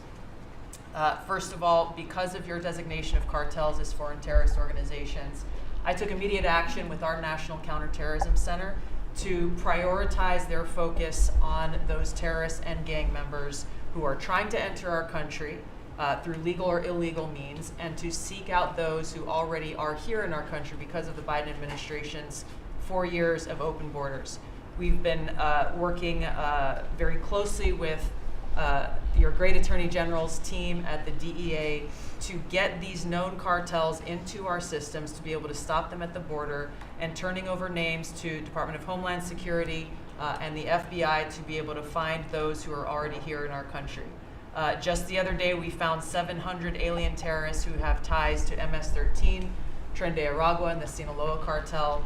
Just yesterday, our NCTC identified almost 600 individuals with ties to other terrorists who came through our borders illegally, claimed asylum, and under the Biden administration were paroled here within our borders.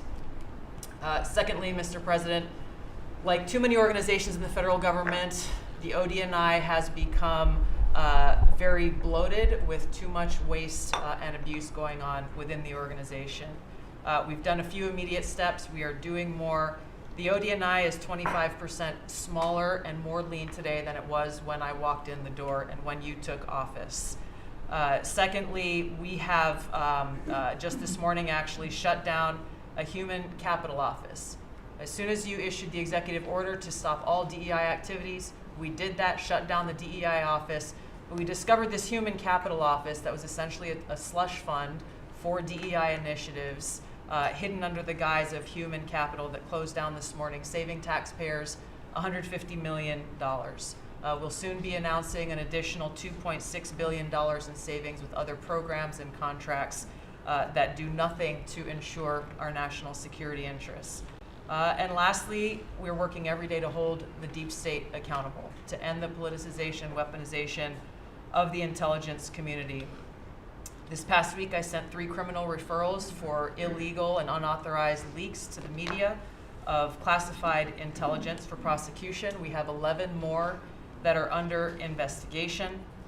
We've revoked, at your direction, 67 security clearances, and we continue the work of declassifying documents, as we have already around JFK assassination. We have more coming for the assassination of Bobby's father, Senator Kennedy, and MLK assassination. And we continue our extensive investigations around exposing the very serious issues we have related to election integrity, illegal abuses of FISA, Crossfire Hurricane, and others. Mr. President, under your leadership, we are working every day to bring about that transparency and accountability that the American people deserve. So thank you for the opportunity. Great job. Thank you very much. Lee? Mr. President, at the Biden EPA, the Green New Deal was raging. At the Biden EPA, we saw billions of tax dollars burning. At the Biden EPA, we saw industries suffocating. But at the Trump EPA, the Green New Deal is dead. At the Trump EPA, we know that we can both protect the environment and grow the economy. I have 13 pages of accomplishments from our first 100 days in here, and in it, part of it is 100 environmental accomplishments at the Trump EPA. You don't have to take my word for it. We released it to the media this morning.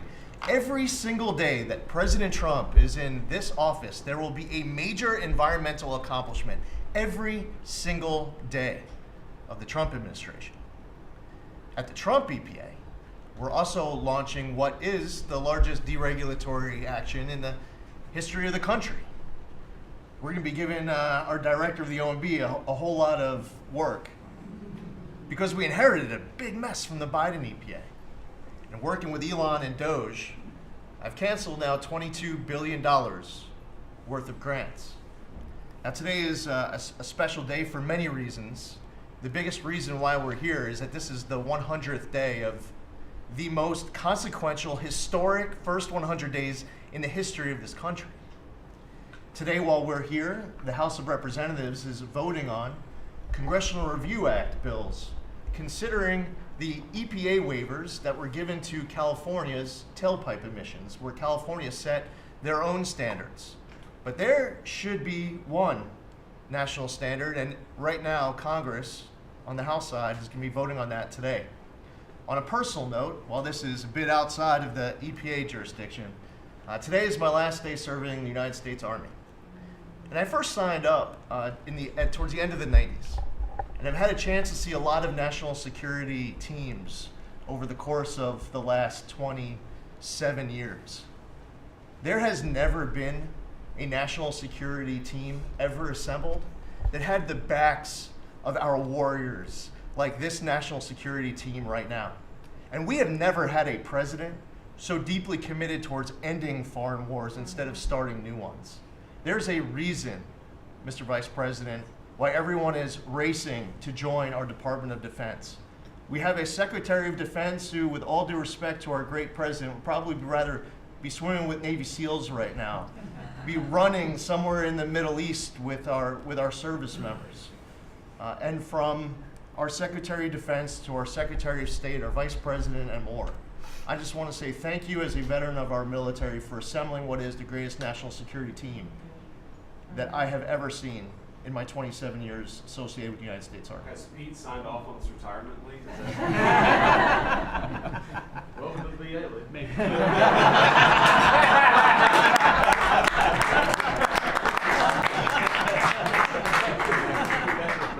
Thank you for your service, Lynn. Yeah, thank you. You're doing a fantastic job. We appreciate it very much. So, well, Mr. President, I don't think I have ever worked so hard to try to fire myself. But we're certainly making great strides in that. We've reduced the folks over at the Department of Education by about 50% now through our RIF program, and so we've closed a lot of the district offices, consolidated, so there are a lot fewer people working a lot more efficiently in the Department of Education. The commissioners of education in every state, and I was at a meeting with them not too long ago for not only our states but our territories. They are thrilled with the opportunity now to be able to have more control over the education in their states, to get rid of a lot of the red tape and regulation that's kept them from doing what they're doing. So we're seeing, I think, great improvements. We'll see test scores, I believe. It'll take a bit for them to be able to go up, but I think now that they're going to have the opportunity to put in their own programs, we'll see that grow. At the same time, we've been focused on higher education for our universities. We've returned proper enforcement of Title IX protections to schools. We have stopped funding to Columbia, for instance, and some other schools for not only Title IX but Title VI infractions. And those are moving along. I think we've brought people to the table. They know that you're serious. You meant what you said. They're going to make changes. They're making their campuses safer again. Anti-Semitism was just out of control in many of our universities. And so some tried to, in fact, Harvard is sued, and they're saying that it's, First Amendment infraction. No, this is civil rights safety on our campuses for our young students, who are there. And with Pam's help and the task force that we formed with HHS, with GSA, with other agencies, we're going to make sure that our campuses are safe. And so there's a lot of good work going on. I think one of the biggest things, you'll be very happy to hear this, Mr. Vogt, that we are putting back into place collecting on our student loans that have been delinquent since March of 2020. Been no effort to recollect on those loans. So as of May 5th, the letter goes out that the loan recollection is beginning again. So for those people who have borrowed money and who have not been paying, and that's just not to be punitive. There are many ways that they can go online to understand how they can get back into the right payment structure, because when they're in default, they can't buy a house, they can't buy a car because their credit scores are down. So it's helpful to them as well as to get this money back into the country. I mean, when $60 billion of increased student loan debt since 2020.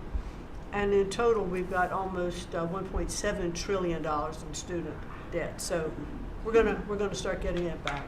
And Scott and his team have been incredibly helpful. We appreciate that so very, very much. And so a lot's going on at the department. And what I would really like, as I'm firing myself, I'd like for you to be known as the education president, because of the best in practice systems that we want to put in every state to incorporate AI, so that we are training these new entrepreneurs and business leaders in our country. We can't do it with the infrastructure we have in place today, so we have to be working on that at the same time. So we're going to be doing that. So thank you for your charge to elevate education so that we are providing for every student access to excellent education. Thank you, sir. Thank you very much, Linda. And what's going on with Harvard and some of these colleges that are taking vast amounts of money, who also have vast amounts. They've got $52 billion, and really scamming the public and hiring people like de Blasio and Lori Lightfoot, who are certainly two of the worst mayors in the history of our country, paying them a fortune of salary and having them teach our children how to manage cities and how to manage government.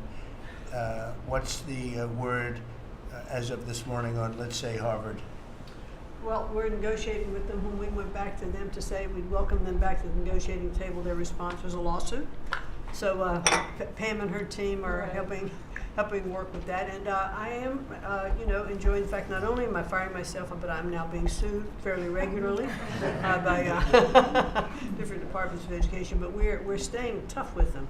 The other thing that we're looking at also are the 117 violations of these big universities like Harvard and others, who are not reporting as they're required to do by law foreign money that comes in and how much that is and where it comes from, and so that is and students. Yeah, and it's very serious. Where are these people coming from? Yeah, exactly. Sir, we pulled back their grants because Harvard isn't responding to us criminal activity by their students, and until they give us that list, they're not getting any more grants from Homeland Good. Security. I think we should pull it back. We did. The students they have, the professors they have, the attitude they have is not American, and I think you should. A grant is a grant. We don't have to give grants. Exactly right. So we'll pull back the grant. All right.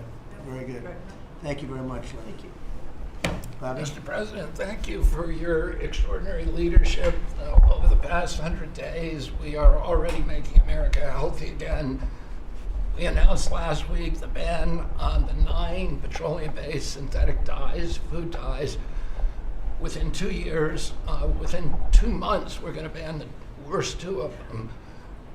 I am working with Secretary Rollins on dietary guidelines. The dietary guidelines that the President Biden's administration gave us, 453 pages. They're basically unreadable, and they are the product of the same kind of politicized science that drove Fruit Loops to the top of the food pyramid. And we're going to do real science, gold standard science. We're going to develop we have till December to do it. We are working very, very fast together. We're going to get it done by the end of the summer in time to drive change, major dramatic changes in the school foods, the school lunch programs over the next school year. I'm working also with Secretary Rollins on the SNAP program and to get sodas and candy off of the food stamp program. 10% of food stamps go to SNAP. And I want to thank you for your courage. You are a business-friendly president, probably the most business-friendly in our history, but you're also willing to stand up to very, very powerful businesses, and you've shown that again and again. Secretary Rollins had the soda industry come and knock on her door very much, very loudly, and they said to her, well, the SNAP program is not supposed to be about nutrition. She pointed out to them that there is no nutrition in a soda. And they said, well, it's not supposed to be about nutrition. And she said to them, the name of the program is Supplemental Nutrition Assistance. So it is about nutrition. And we shouldn't, we have 38% of our kids are diabetic or pre-diabetic, and we are paying at both ends. We're paying for the food-like substances that make them diabetic, and then we're being bankrupt. We're spending $1 trillion a year on metabolic dysfunction. It's existential and it's not sustainable. I visited Arizona, West Virginia, Utah, and Indiana in the last 2 weeks, who have all applied for SNAP waivers. We're encouraging, thanks to Brooke Rollins' leadership, all the states to apply for those waivers. I also visited Utah, which is the first state to ban supplemental fluoride. Florida yesterday passed a bill to ban supplemental fluoride. I'm confident Governor DeSantis is going to sign that. We are working, Lee Zeldin and I are working together to change the federal fluoride regulations, to change the recommendations, and we're looking at the science now. want to point out that in August, the National Toxicity Program, which was an arm of the NIH, did a meta-review of all the science on fluoride and found that there's a direct inverse correlation between fluoride exposure and lowered IQ in children. So the more you get, the stupider you are. And we need smart kids in this country, and we need healthy kids, and thank you for your leadership. We're going to get there. We're reviewing the GRAS standards now we're revamping them to get 10,000 ingredients that are in our foods. The Europeans only have 400 ingredients. We have 10,000. There are chemicals we know nothing about. And we are going to stop that process, and then we're going to go back and look at these chemicals and make the companies either get rid of them or to label them. We've launched Operation Stork Speed, and we're going full speed ahead to make sure that we have good, high-quality milk for children. We have launched the autism study at your direction. By September, we'll have some of the first answers. Within 6 months of that, we will have definitive answers, not only for autism, but for the etiology of a whole range of autoimmune diseases that have become epidemic in our children.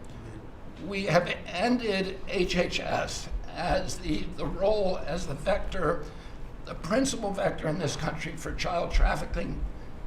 And during the Biden administration, HHS became a collaborator in child trafficking and for sex and for slavery.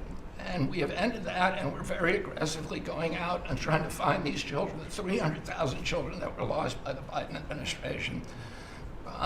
And we have ended funding for gender mutilation, surgeries, and other kind of gender dysphoria practices. And thanks to Elon, we have saved $67 billion at our agency without compromising any of our critical programs.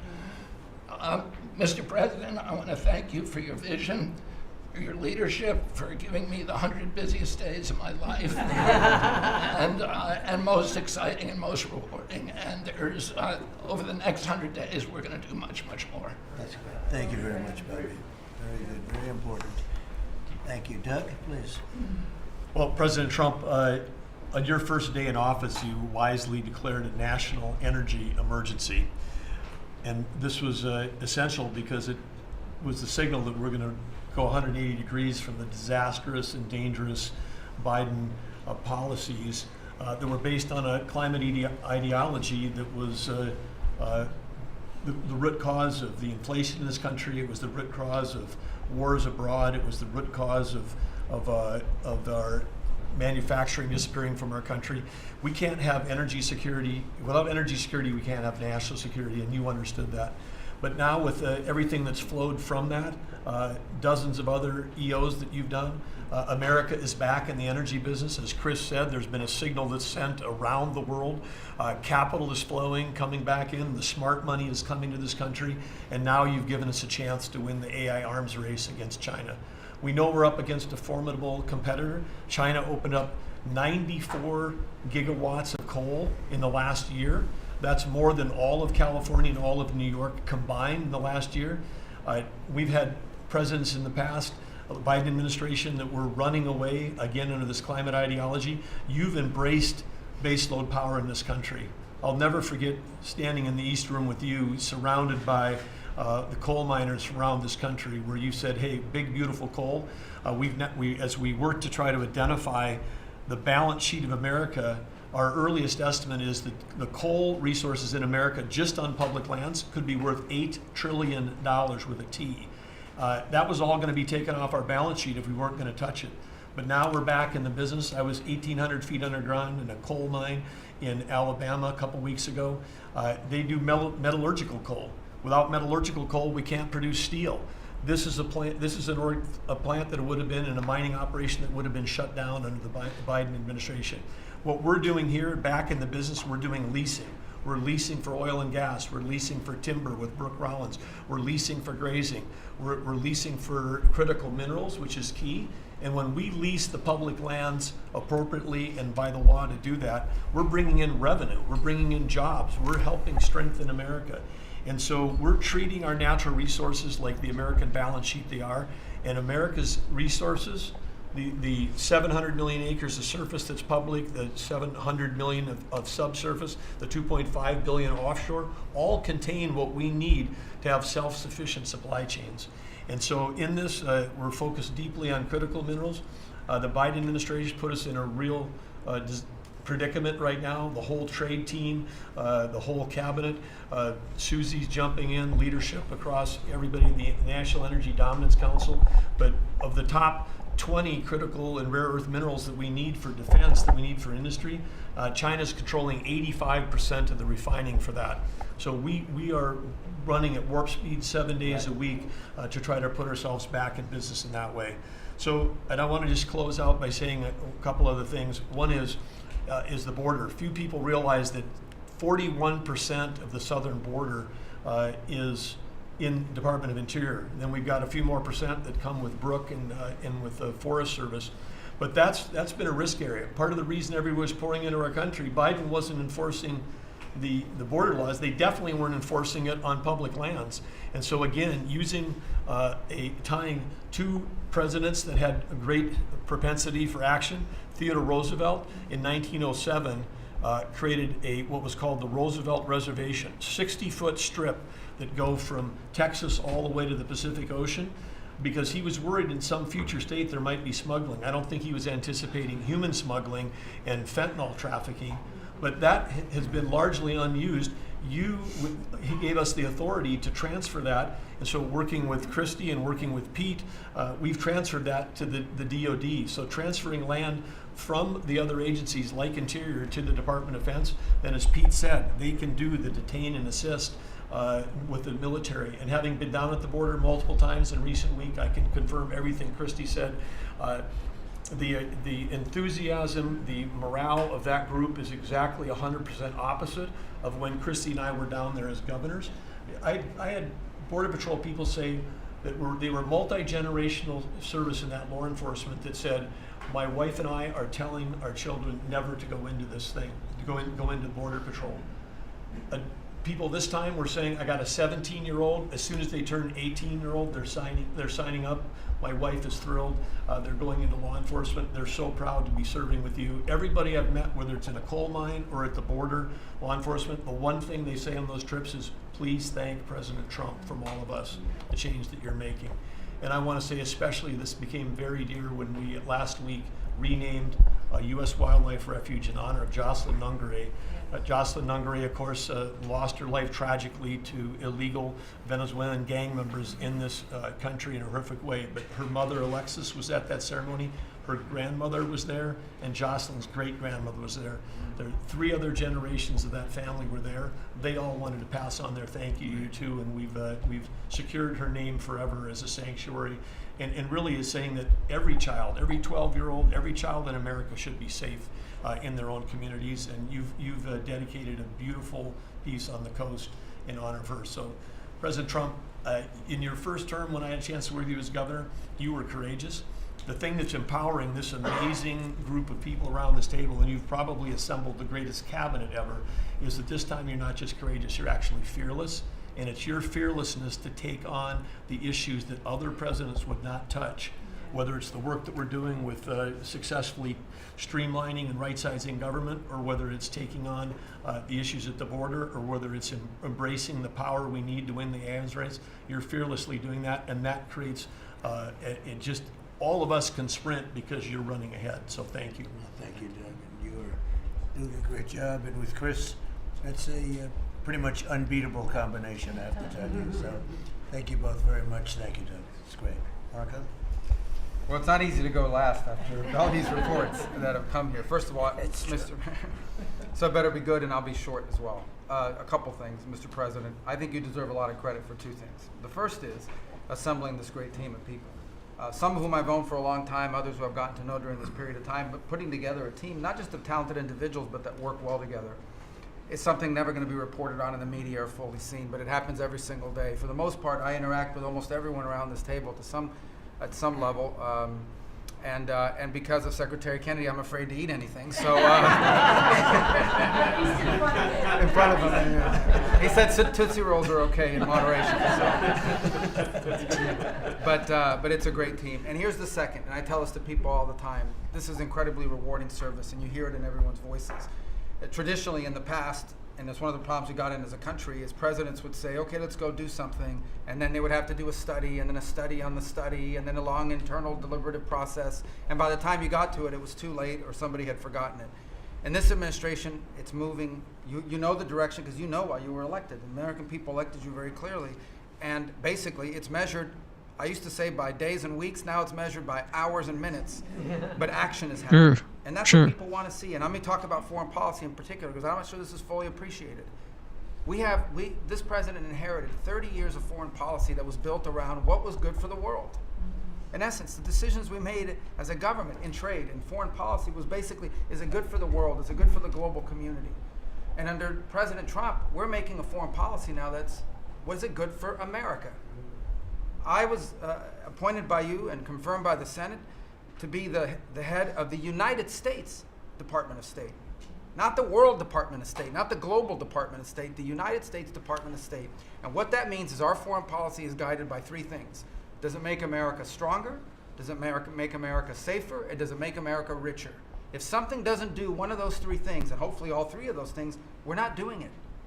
Now, we went out and hired a consulting firm to help us organize ourselves. Luckily, they were free. They're called the Department of Government Efficiency. And they helped us do a couple things. Number one is our foreign aid. We were funding some crazy stuff.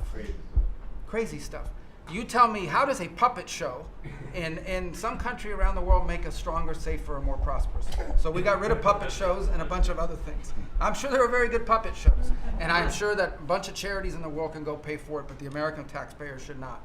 We've also, by the way, Mr. President, under your direction, reorganized the Department of State. We had offices within offices within offices that didn't even know they existed themselves, not to mention the rest of them. And so we've begun to reorganize that as a way to be able to empower our embassies and our ambassadors and our regional bureaus to do what many of them signed up to do. We have a great team of ambassadors you've appointed. They're coming online every single day. Very talented people that are involved. Something else we got out of the business of, well, it wasn't widely reported, or maybe it was. We had an office in the Department of State whose job it was to censor Americans. And by the way, I'm not going to say who it is. I'll leave it up to them. There's at least one person at this table today who had a dossier in that building of social media posts to identify them as purveyors of disinformation. We have these dossiers. We are going to be turning those over to these individuals. We can follow up with the media. Well, we are going to turn over these dossiers to the individuals, and they'll decide whether they want to disclose it or not. But just think about the Department of State of the United States had set up an office to monitor the social media posts and commentary of American citizens to identify them as vectors of disinformation, when we know that the best way to combat disinformation is freedom of speech and transparency. And so that's what we're going to be in the business of doing. We're not going to have an office that does that. Beyond that, Mr. President, and this I'll move quickly because this has been a team effort, we have gone to countries all over the world and said, hey, you want good relations with the United States, you need to take back your people that are here illegally. And we've had historic cooperation. Beyond that, and I say this unapologetically, we are actively searching for other countries to take people from third countries. So we are actively, not just El Salvador, we are working with other countries to say, we want to send you some of the most despicable human beings to your countries. Will you do that as a favor to us? And the further away from America, the better, so they can't come back across the border. I'm not apologetic about it. We are doing that. The president was elected to keep America safe and to get rid of a bunch of perverts and pedophiles and child rapists out of our country. Here's something else we've done. We stopped giving student visas to people who are coming here to burn down our universities and take over libraries and harass people. Why are we giving student visas to people who are coming here to create disruption? And we've taken away the student visas of people that are come here to do that. It's simple. If you're coming to America to start riots, we're going to take away your student visa. And by the way, every country in the world that I travel, 14 countries in 14 weeks, you know what they all say to me? Yes, that's what we would do too. So the only people who seem to disagree with us are a handful of federal judges and a bunch of crazy people who get paid to write and report. So anyway, we're getting rid of that. Now here's some good news. We're going to have the World Cup, the FIFA World Cup, the FIFA Club Cup, and then we're going to have the Olympics. So we have to have a Consular Affairs Bureau. We have very good, talented people there, but we are going to infuse technology, again, working with our consultants, to be able to, millions of people are coming into this country for this. And, but I also, we've done it to improve customer service. For some of us who served in Congress recognize that about a year and a half ago, we had a meltdown under Biden. You couldn't get a passport. You have people calling, I have a cruise on Friday, my passport expires. In the month of March, we processed 2.78 million Americans, their passports. That is the historic, never in any, it's the largest single month processing of passports ever. And we think it's a good way to build the momentum to be able to do the visas. Two last points I want to make. We have a great team that you've built. I want to especially acknowledge Steve Woodcock. This is a person that doesn't have to be doing what he's doing. He has a very good life in Miami, my hometown as well. He has worked incredibly hard, has done it without any agenda, and we need to acknowledge him. I want to acknowledge Mr. Boulos as well, who did something really great last week. They told us this war between the Democratic Republic of Congo and Rwanda is intractable. It can never happen. It will never happen. I sent Mr. Boulos, your envoy. A week later, I look on my schedule, the signing of a declaration of peace between the Democratic Republic of Congo and Rwanda. We signed it at the State Department last week. We hope it will lead now to a lasting, permanent peace that we hope to invite them back to Washington to sign. So two great, and we have a lot of good people working on our teams as well, but these are two great people. Mike Waltz alluded to this earlier, and this is the last point. In the first 100 days of the 47th presidency, 47 wrongfully detained Americans have been returned to the United States, thanks to your leadership and the diplomacy that was exercised to make that happen. 47 for the 47th president in the first 100 days. And that's all credit to you, Mr. President. Thank you for the honor to be able to serve alongside you, for you, and alongside all these excellent people. Thank you very much, Marco. Really great job. So, you know, I've been involved in a lot of groups of people over the years, good groups, bad groups, all types of groups. But I have been involved in some incredible groups, but I've never been more proud and impressed, frankly. Impressed is maybe even more important, but I've never been more proud or impressed than I am with this group. This is an amazing group of people, and I hope some of those television cameras were blazing and it was on so people could watch this because, frankly, you know, no matter who you are, no matter where you come from, this is an impressive group of people.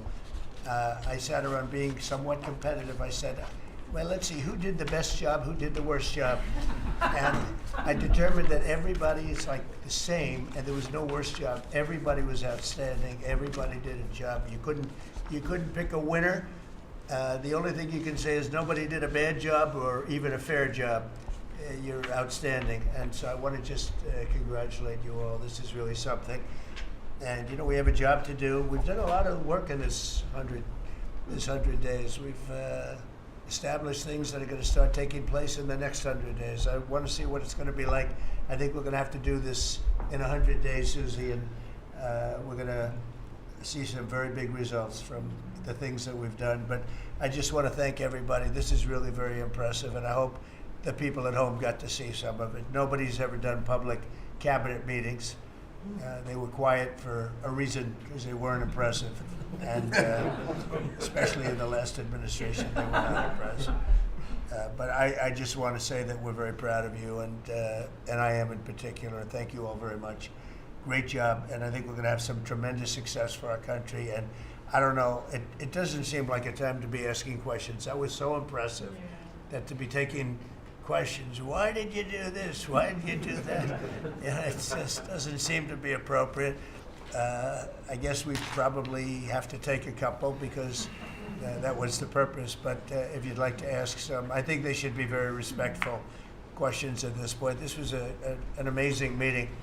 And so if you'd like to ask a couple, if you'd like to pinpoint them to some of the secretaries, et cetera, would be fine. Yes. Secretary Rubio, can I ask you a question? You brought up El Salvador in your remarks. Have you been in touch with El Salvador about returning Abrego Garcia as a formal request from this administration to me? Well, I would never tell you that. And you know who else I'll never tell? A judge. Because the conduct of our foreign policy belongs to the President of the United States and the executive branch, not some judge. So we will conduct foreign policy appropriately if we need to, but I'll never discuss it. And no one will ever make us discuss it because that's how foreign policy works. Mr. President, yesterday you told ABC News, Mr. President, you told ABC News yesterday that you could get Abrego Garcia back if you wanted to.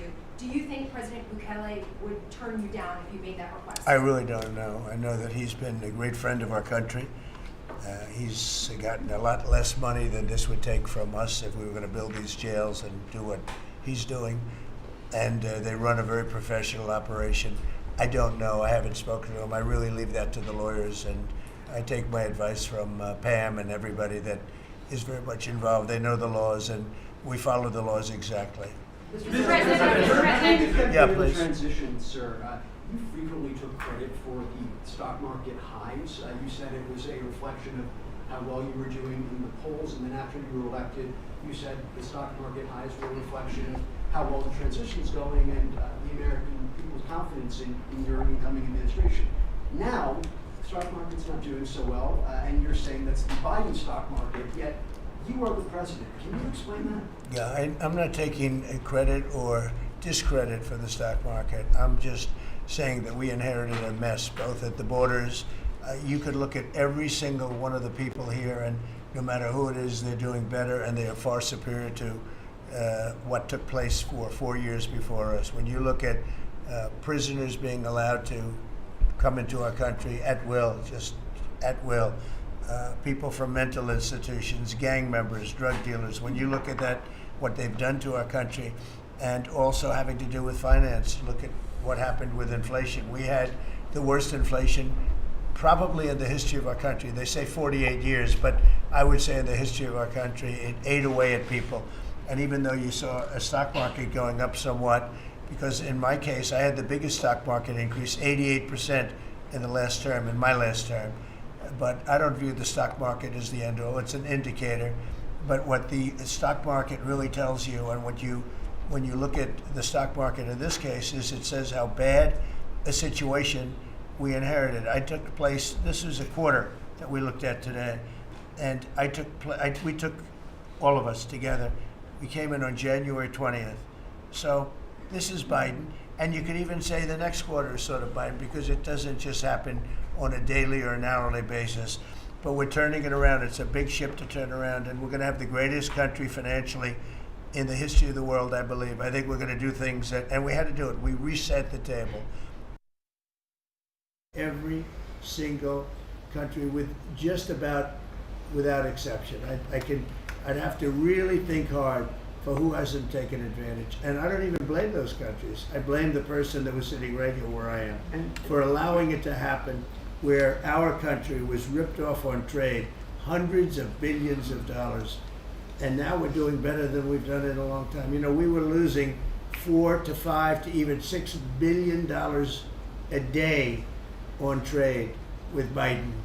And now we have it down to a very manageable number, and the tariffs, for the most part, haven't even kicked in yet. So that's the way stock markets to me are an indication.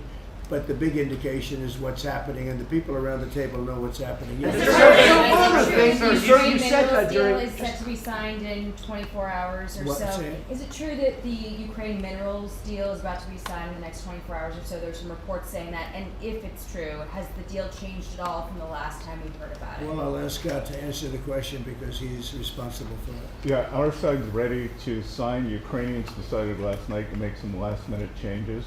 We're sure that they will reconsider that, and we are ready to sign this afternoon if they are. Can you talk about those last-minute changes? What was removed or put in its place? Nothing's been removed. It's the same agreement that we agreed to on the weekend. No changes on our side. Just to put that in perspective, though, when I came here, I said, how much money have we given to Ukraine? The real number is about $350 billion. It's unthinkable. And we had no security. We had no nothing. We were just pouring money there, unsecured money, putting it in banks, and anybody could have taken it out. You know, anybody over there, it was their decision. I've never seen anything like it. Europe, on the other hand, which is obviously that whole situation is much more important to Europe because we have an ocean in between. But Europe gave about $100 billion. It's a lot of money. It's a big sacrifice they made also. But they gave much less than we did. And their money is secured, totally secured, by deposits in banks. The deposits are largely Russian deposits. That's what Europe did, but their money is secured. So they gave $100 billion totally secured. We gave money like it's throwing it out the window. And it was done by Biden, and this is Biden's war. This isn't Trump's war. I'm trying to get out. And more than the money, they're losing about 5,000 young Russian and Ukrainian soldiers a week, mostly. There's some people also being killed in towns where missiles should not have been shot, small cities and towns. But we are trying to save the lives of about 5,000 young, mostly soldiers, that are losing their lives a week. I see satellite photos, probably off one of his satellites, come to think of it, but I see satellite photos every week of fields with arms and heads and legs scattered all over. It's a violent, violent, horrible situation. And more important than the money, I want to save the lives of people from other countries that are dying so stupidly, so needlessly, and they're dying. But I said, what are we doing? How did we get into this war? It would have never happened if I were president. Everybody knows, and it didn't happen for 4 years. Wasn't even thought of. I discussed it with President Putin a lot. Ukraine was the apple of his eye, but there was no way he was going to do anything. Zero chance. And I said, you know, we feel foolish. The Europeans are putting up money. It's totally secure. They get the money back. We're putting up much more money. We have absolutely nothing. And I didn't want to make a complicated deal. I didn't want to make a deal that couldn't be made because Ukraine doesn't have very much money. They're going through a very bad period of time. It's been brutal. But I felt very foolish being in charge. So I said, well, we want something for our efforts beyond what you would think would be acceptable. And we said rare earth. They have very good rare earth. As you know, we're looking for rare earth all the time. Rare earth is called rare for a reason. And they have a lot. And we made a deal where our money is secure, where we can start digging and doing what we have to do. It's also good for them because you'll have an American presence at the site, Chris. And the American presence will, I think, keep a lot of bad actors out of the country, or certainly out of the area where we're doing the digging. So we made a deal, and I assume they're going to honor the deal.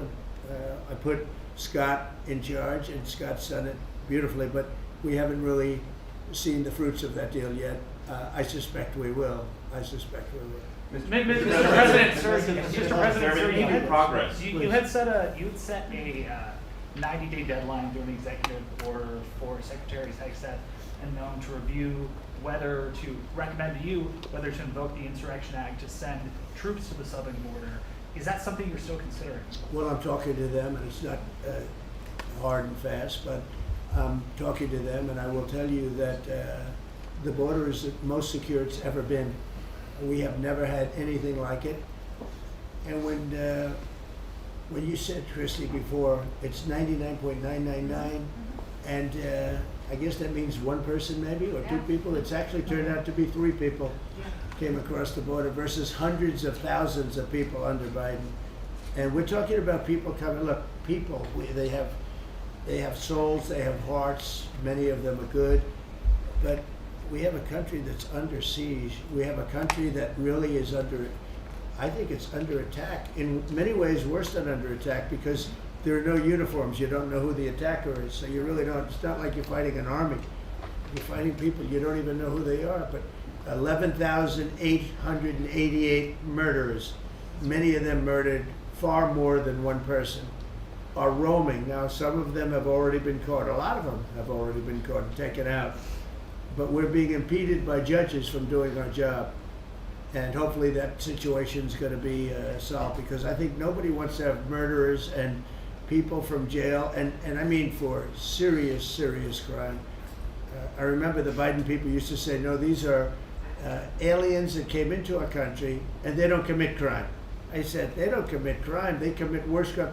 They make our criminals. Some of these people that they've allowed in through open border policies, the dumbest thing I've ever seen. You can look at some of these people and you say, this is not going to end well. But the people that they've allowed into our country are making our criminals look like the nicest people on earth. I will tell you, these are serious criminals. These are violent criminals. These are people that would kill you and wouldn't lose an ounce of sleep, and they wake up the next morning and they don't even remember it. This is a rough, tough group of people, and we've got to get them out of our country. And the law says, I believe, I hope, and I think Pam will be very successful in proving it, but we've run into, I would call them rogue judges. Somebody could criticize me for that. These are rogue judges. These are radical left, generally radical left, horrible judges. And we didn't lose all of these people. You know, we've lost a lot of people to death and to rape, all sorts of crimes committed by the people that poured into our country. And they came in totally unimpeded. Just come on in. And you see it every night. You'd see thousands and tens of thousands of people pouring into our country. We have no idea who they are. And to this day, we're looking for people. We have no idea. We hear that we have terrorists in our country that are so bad, they couldn't stay in any other country, but we're getting them out. And the group between Pete and Christie and Tom Homan and everybody working together, the people that you would least suspect are reporting them, getting it, and the public is reporting them. The public is seeing. The public is calling and they're saying, you know, I live in a house and next to me moved in a group of people and they are very violent, and would go and would find out and would say, yeah, you're right, they were really violent, and we have information on most of them. So I just think it's incredible what's taken place. But we right now have a very, very secure border. Right now we have the most secure border in the history of our country, so I don't think we have to worry about your question too much. Mr. President, as Prime Minister of Canada ran against, not only against the Conservatives, but also against you. Well, yesterday, both parties. Right, yeah, and yesterday he spoke about American betrayal. Are you interested in rebuilding relations with Canada, and if so, how? No, well, I think we're going to have a great relationship. He called me up yesterday. He said, "Let's make a deal." You know, he was running for office. They both hated Trump, and it was the one that hated Trump, I think, the least that won. I actually think the conservative hated me much more than the so-called liberal. He's a pretty liberal guy. Why do you think? But no, I spoke to him yesterday. Couldn't have been nicer, and I congratulated him. You know, it was a very mixed signal because it's almost even, which makes it very complicated for the country. It was a pretty tight race, but he's a very nice gentleman, and he's going to come to the White House very shortly, within the next week or less. Mr. President. When will you speak to President Xi of China? When will you That'll speak to happen. him? I mean, look, right now, and I told you before, they're having tremendous difficulty because their factories are not doing business. They made $1 trillion with Biden, $1 trillion, even $1.1 trillion with Biden selling us stuff. Much of it we don't need. You know, somebody said, "Oh, the shelves are going to be open." Well, maybe the children will have $2 instead of $30. You know, and maybe the $2 will cost a couple of bucks more than they would normally. But we're not talking about something that we have to go out of our way. They have ships that are loaded up with stuff, much of which, not all of it, but much of which we don't need. And we have to make a fair deal. We've been ripped off by every country in the world, but China, I would say, is the leading one, the leading candidate for the chief ripper offer. There has never been a country that's been ripped off more than the United States of America under some of the dumbest leadership, and it usually starts with the president. And you can go back, and I'm not just talking about Biden. It's been the worst. I mean, the trade deficits and everything else, he's been the worst. But he had no idea what he was doing, and I think somebody ought to look at the auto pen to find out who was really running this country, because it wasn't Biden. Because nobody could agree to what he agreed to. Sir, what's your message for the girl who doesn't He put get our the job? country at risk, at tremendous risk, and fiscal risk, financial risk. So I think we have it very much. I really believe that the next 100 days is going to be even better than this. Look, I read an editorial yesterday from a group that normally wouldn't write a good, that this is the most consequential presidency in history, in the history of our country. This is not a particular group that would write that kind of an editorial, but they see what we're doing and what we had to do. And I believe if this group, not just me, if this group wasn't here, I think our country was going to be in, if it was lucky, just serious trouble, but a lot worse than that. I think our country could have been a total disaster. Bad things were happening with our country, and we've stemmed the tide, we've turned it around, but we're going to really turn it around over the next 3 years, 3.5 years, we're going to turn it around, and then hopefully it'll be in such great shape. That's my goal, to put it in such great condition that it can't be destroyed. Do you believe?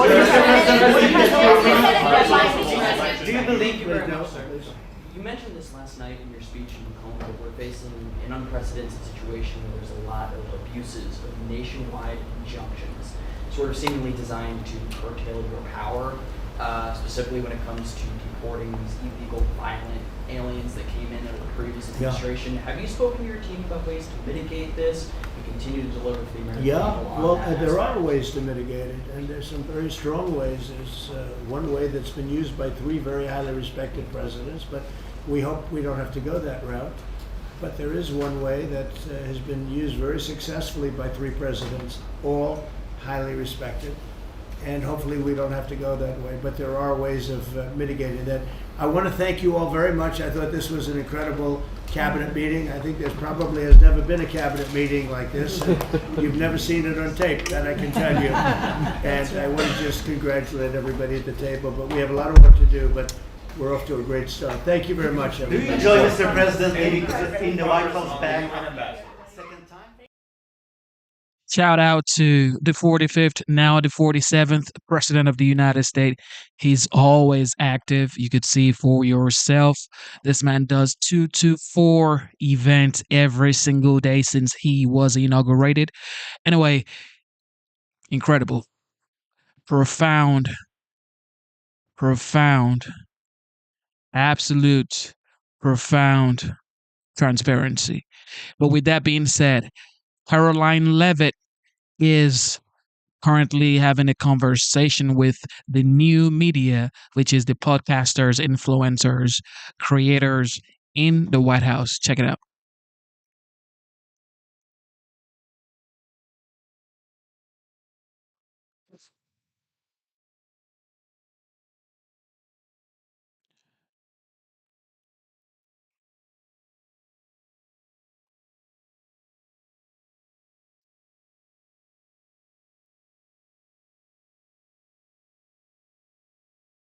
Influencer briefing here at the White House in the beautiful South Court Auditorium, Joe Biden's former office that he pretended to be his office. Now we're using it for its real purposes as an auditorium. And we are embracing and empowering new media like never before. You are all a testament to that. We're so grateful that you're here today. President Trump is truly the most transparent and accessible president in American history, and we are just following his example. That's a little bit why this press briefing today is tardy, because the president was hosting a more than 2-hour-long cabinet meeting with his entire cabinet. Each secretary went around the room to talk about the promises they are delivering on for the American public and the directives they are executing at the behest of the President of the United States. Can you ever remember a cabinet meeting in which the media were welcomed into the room to ask questions of the entire federal government? No, you can't, because it never happened. Joe Biden was afraid to speak to the press because he was mentally incompetent in driving our country into the ground. But fortunately, President Trump has been incredibly hard at work cleaning up Joe Biden's messes and making our country great again. Yesterday marked the president's official 100th day in office. The first 100 days of President Trump's second term can only be summed up as promises made, promises kept. He has ushered in the most secure border in modern American history, and he didn't need a bill from Congress to do it. Do you all remember that? They said we needed a bill. We didn't need a bill. We just needed a new president. The border is now closed, and the Biden border invasion has been halted. Illegal border encounters are down by 95%. Illegal alien gotaways, one of the top threats to our public safety, are down by an astounding 99.99%. And Fox News' Bill Melugin, who did exceptional reporting covering the Biden border crisis, was recently quoted saying, "If Fox were to send me down there right now, I would have trouble finding a single migrant on camera." That is the Trump effect. President Trump took on the cartels and designated Tren de Aragua, MS-13, and other vicious gangs and cartels as foreign terrorist organizations. Under President Trump, it is the policy of the United States to ensure the total elimination of these brutal organizations' presence in our country. And we are also beginning stages of carrying out the largest mass deportation in American history. We have already arrested more than 150,000 illegal aliens, and you can expect those numbers to ratchet up in the months ahead. On the economy, President Trump is rebuilding the greatest economy in the world once again. Since day one, he has focused on defeating inflation, bringing down the cost of living, and making the United States the best place in the world to do business, invest, create jobs, and innovate. The president later this afternoon in the East Room of the White House will be joined by CEOs from around the world who have committed trillions of dollars in investments right here in the United States of America. I don't think the president is getting enough credit for the massive deregulation campaign that he has launched across the entire federal bureaucracy. He himself has signed a number of executive orders to unleash rapid deregulation and reduce the cost of living for families and for small businesses, and we are seeing a big impact of this already. His deregulatory actions thus far will save nearly $11,000 per family of four over the next several years.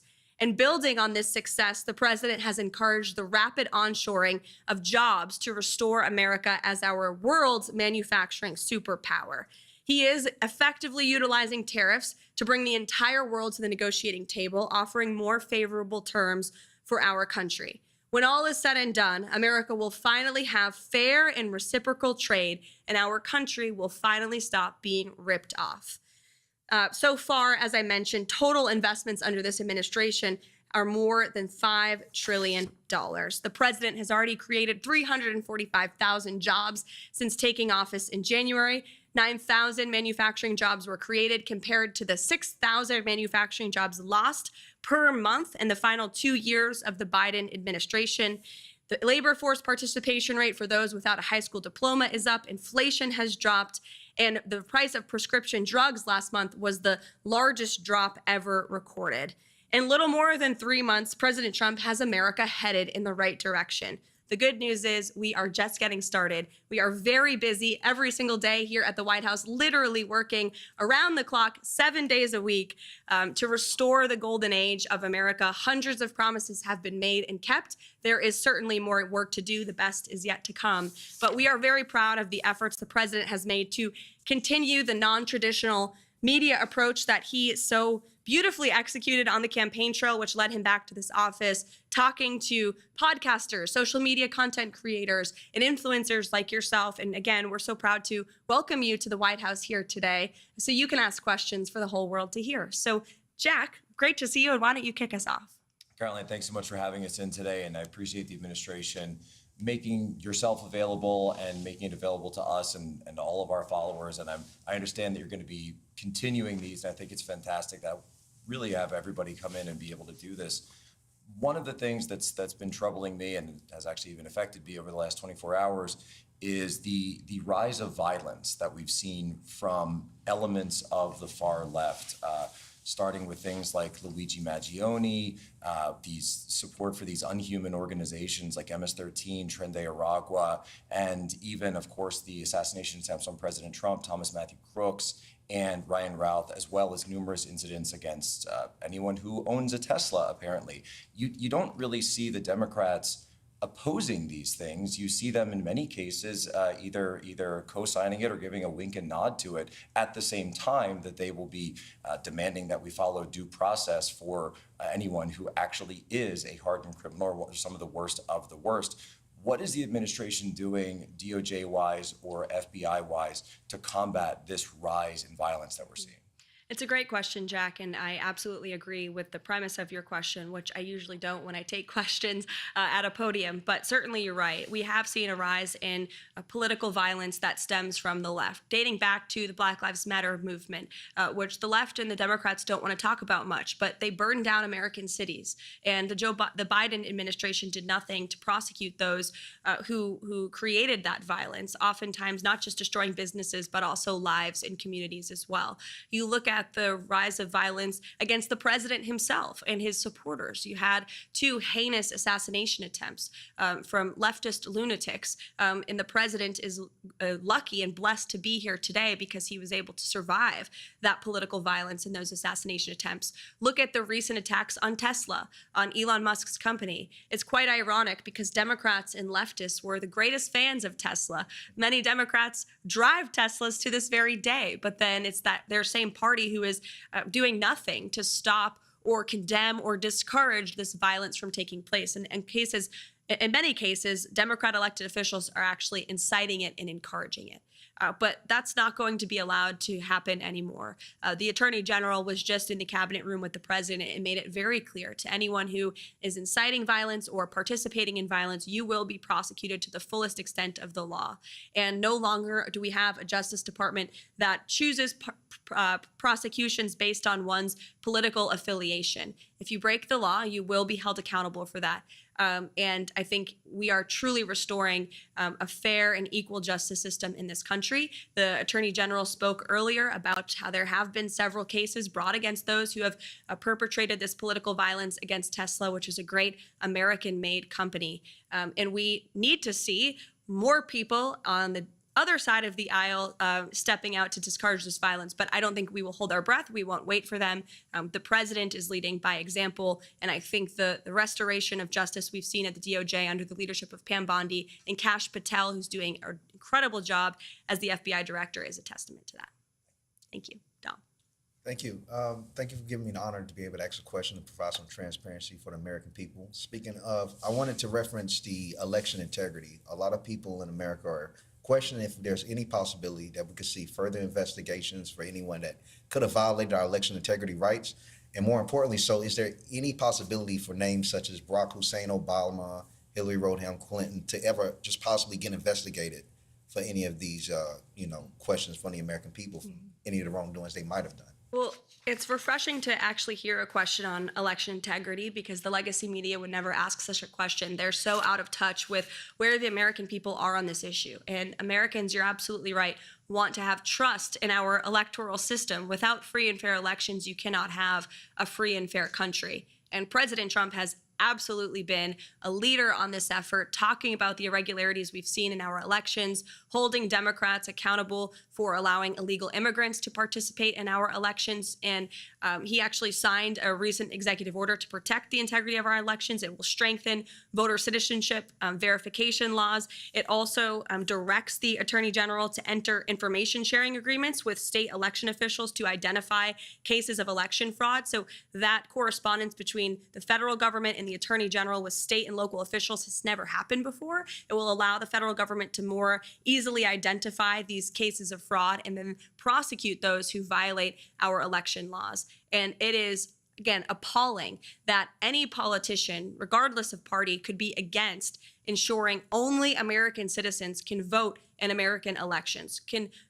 How could anyone ever be against ensuring Americans need to have proof of identification to participate in our elections? You see the Democrats falling over themselves, trying to say this is somehow voter suppression. Absolutely not. We are trying to ensure that every American citizen, their vote actually counts and is not being outweighed by fraudulent votes and fraudulent ballots that we know have been cast in previous elections. So the president's taking this very seriously. He signed an extremely strong executive order directing action from the AG and the Department of Homeland Security as well to clean up our elections. And we expect Congress to do more on this front as well.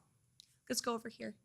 On that question, and again, Caroline, thank you so much for hosting this. Really appreciate the opportunity to come in here and ask questions of you guys, and appreciate the president giving us some time of yours as well. On a follow-up on Dom's question, I still have a ton of my audience that is still asking questions about Hillary Rodham Clinton and the fact that it came out that her and the DNC funded the Steele dossier, which then led to a Crossfire Hurricane and all the FISA abuses that went against President Trump leading up to the 2020 election.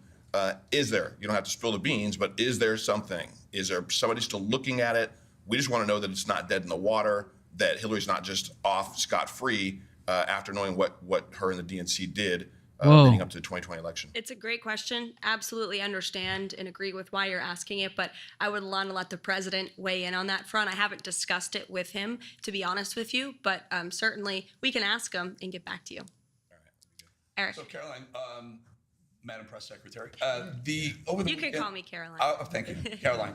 Over the weekend, the White House Correspondents Association had their gala, they had their dinner, and Alex Thompson from now Axios, prior to that Politico, didn't really apologize, but came forward and said we, quote unquote, missed the story of Joe Biden's demise, his health demise, his cognitive demise during the 4 years. Jake Tapper has written the book since President Trump was elected that they missed the demise of Joe Biden as well. Fast forward to this lawsuit with CBS, right? So the media, legacy media, has not been held accountable. Will this lawsuit with CBS go to fruition? In other words, I would love to see it go to trial so that we can see, so they can be held accountable. Additionally, will the New York Times be enjoined into that lawsuit, because the New York Times has already stated that they agree with CBS. And Trump has said maybe we're going to sue the New York Times as well.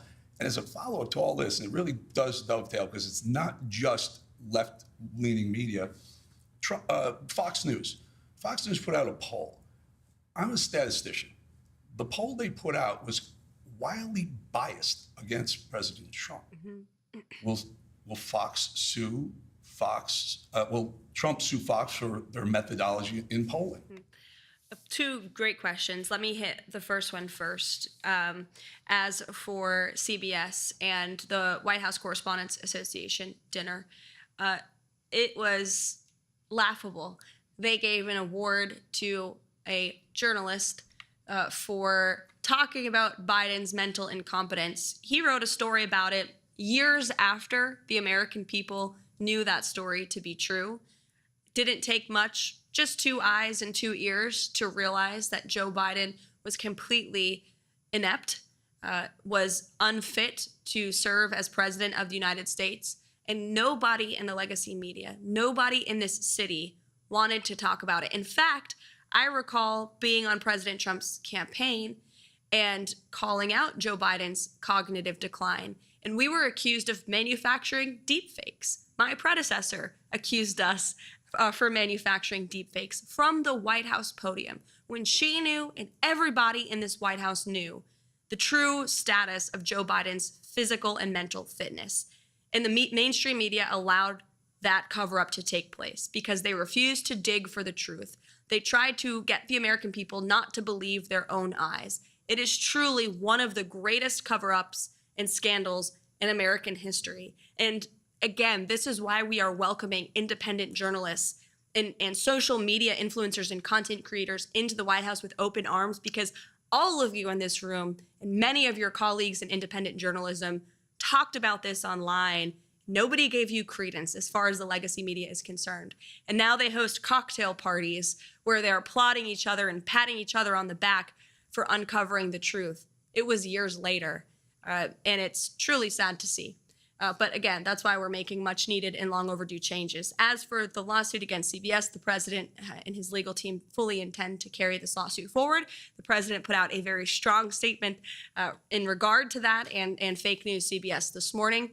And then as for the Fox News poll, president's right. These are fake polls. They overpoll Democrats. They underpoll President Trump's supporters. It's always been the case for media polls. They consistently underestimate President Trump's support amongst the public.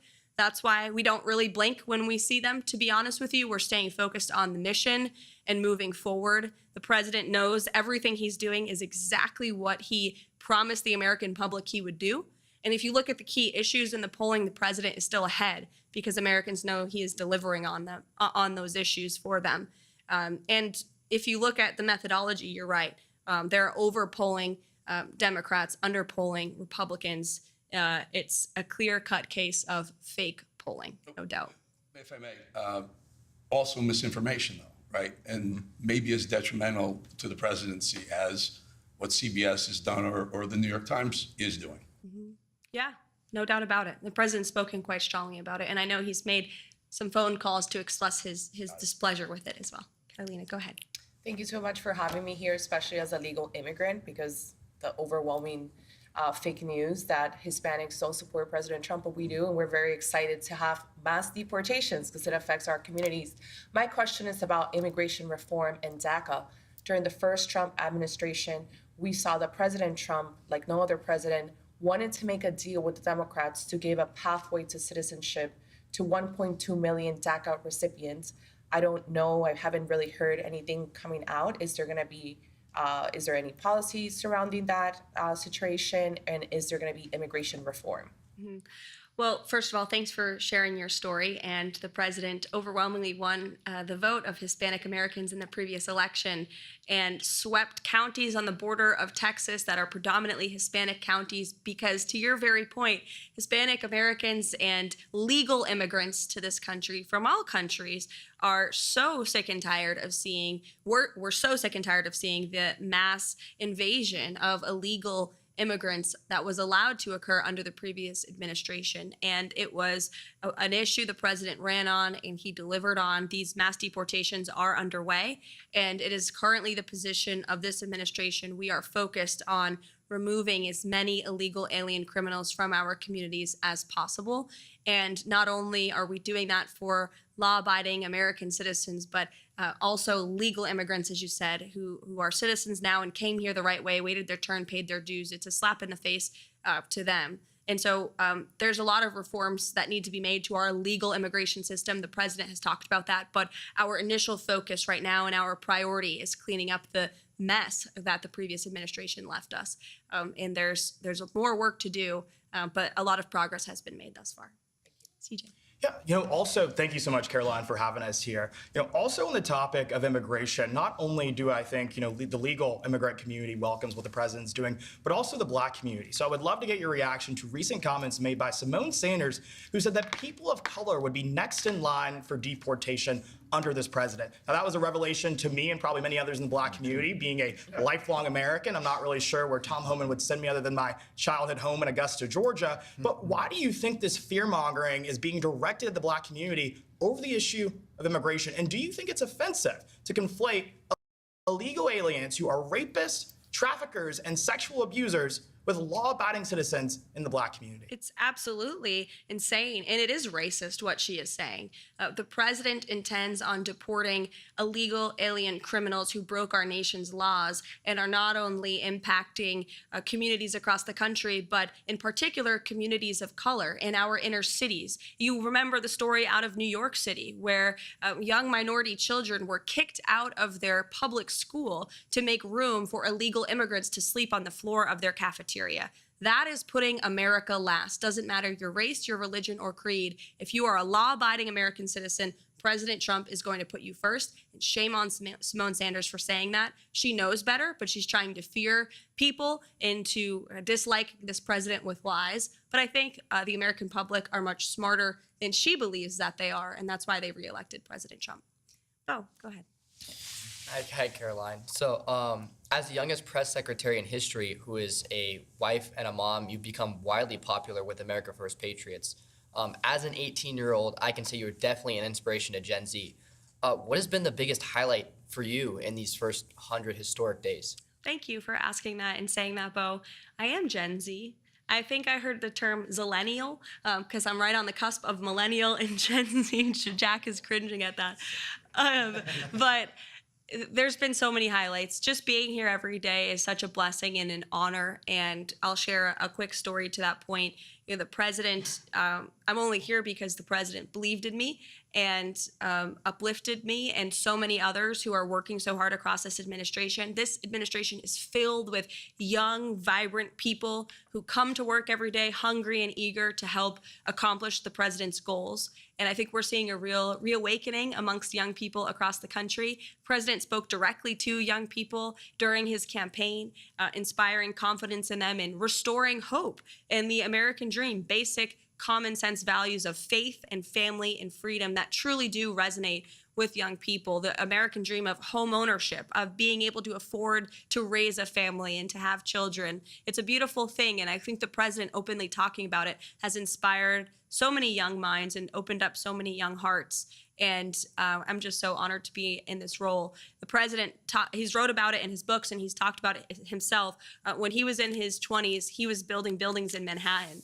So certainly he believes in the strength and the ability of young Americans across the country, like yourself, here at the White House at just 18 years old. Thanks for being here. Into the back row. Thank you so much for having us here, Caroline. It underscores President Trump's transparency.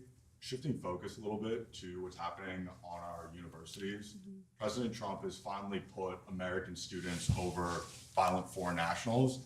And right now we're seeing the media whitewash the violence perpetrated on our college campuses. We see many universities trying to bypass President Trump's executive order. And my question is, how exactly does President Trump will make sure that these universities are being properly held accountable and violent foreign nationals who are taking over campus buildings are sent back home? Yeah, well, to Jack's earlier question about political violence, this is another form of political violence we've seen stem from the left with the pro-Hamas movement that took place on college campuses and universities. In fact, I recall being in Manhattan courtroom during the Alvin Bragg case against President Trump in the midst of the campaign. And we were in that courthouse watching the television as these violent riots unfolded on the campus of Columbia University. And I remember the president watching the television saying, when we are back, we are going to fix this. This is ridiculous, and immediately directed his campaign staff at the time to insert it into the speeches and to make sure the American public knew he was not going to tolerate violence on our nation's college campuses and the illegal harassment against Jewish American students. He has taken incredibly strong position on this already. He has brought many of these colleges and universities to their knees by threatening their federal funding and in a few cases cutting federal funds. If you violate federal law, you will not receive federal funds under this administration. It's very simple. If you allow the illegal harassment and violence against students of any race or religion on your campus, you will not receive federal funding. You are violating Title VI, which is federal law. The president's made that very clear. And you've seen many of these colleges come to the table and admit their wrongdoing and apologize for it because they know they were wrong. Unfortunately, we didn't have a president at the time who was holding them accountable, who was completely silent as students were being targeted. As for the visas, same is true. The president and the Secretary of State, Marco Rubio, who's doing a tremendous job, have taken incredibly strong action on this as well. And Marco Rubio, as our Secretary of State, reserves the right to rescind visas from foreign nationals who have the privilege of studying on our nation's colleges and universities. And if you engage in illegal behavior, if you're engaging in activity that's contrary to our nation's foreign policy interests, then you will no longer have the privilege of coming and studying here. We're going to put American citizens and American students first, and only the best and brightest should be allowed to come to our country and study at our nation's colleges and universities. So again, such a pleasure to see all of you here today. Thank you so much for coming to the White House. We hope you enjoy the rest of this beautiful day at 1600 Pennsylvania Avenue, and thanks for all that you do. Take care. Thank you. Thank you for tuning in to the live show. You know what time it is. It is your boy, Genesis. We just heard Press Secretary Karoline Leavitt, 27 years old, doing absolute great things. She's the youngest press secretary, and she's just a badass, really. But with that being said, 22 hours ago, Trump had this speech with the military. Here we go.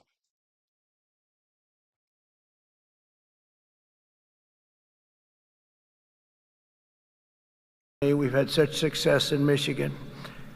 I want to thank the Secretary of Defense, Pete Hegseth, who's doing a really great job. The Houthis will tell you that.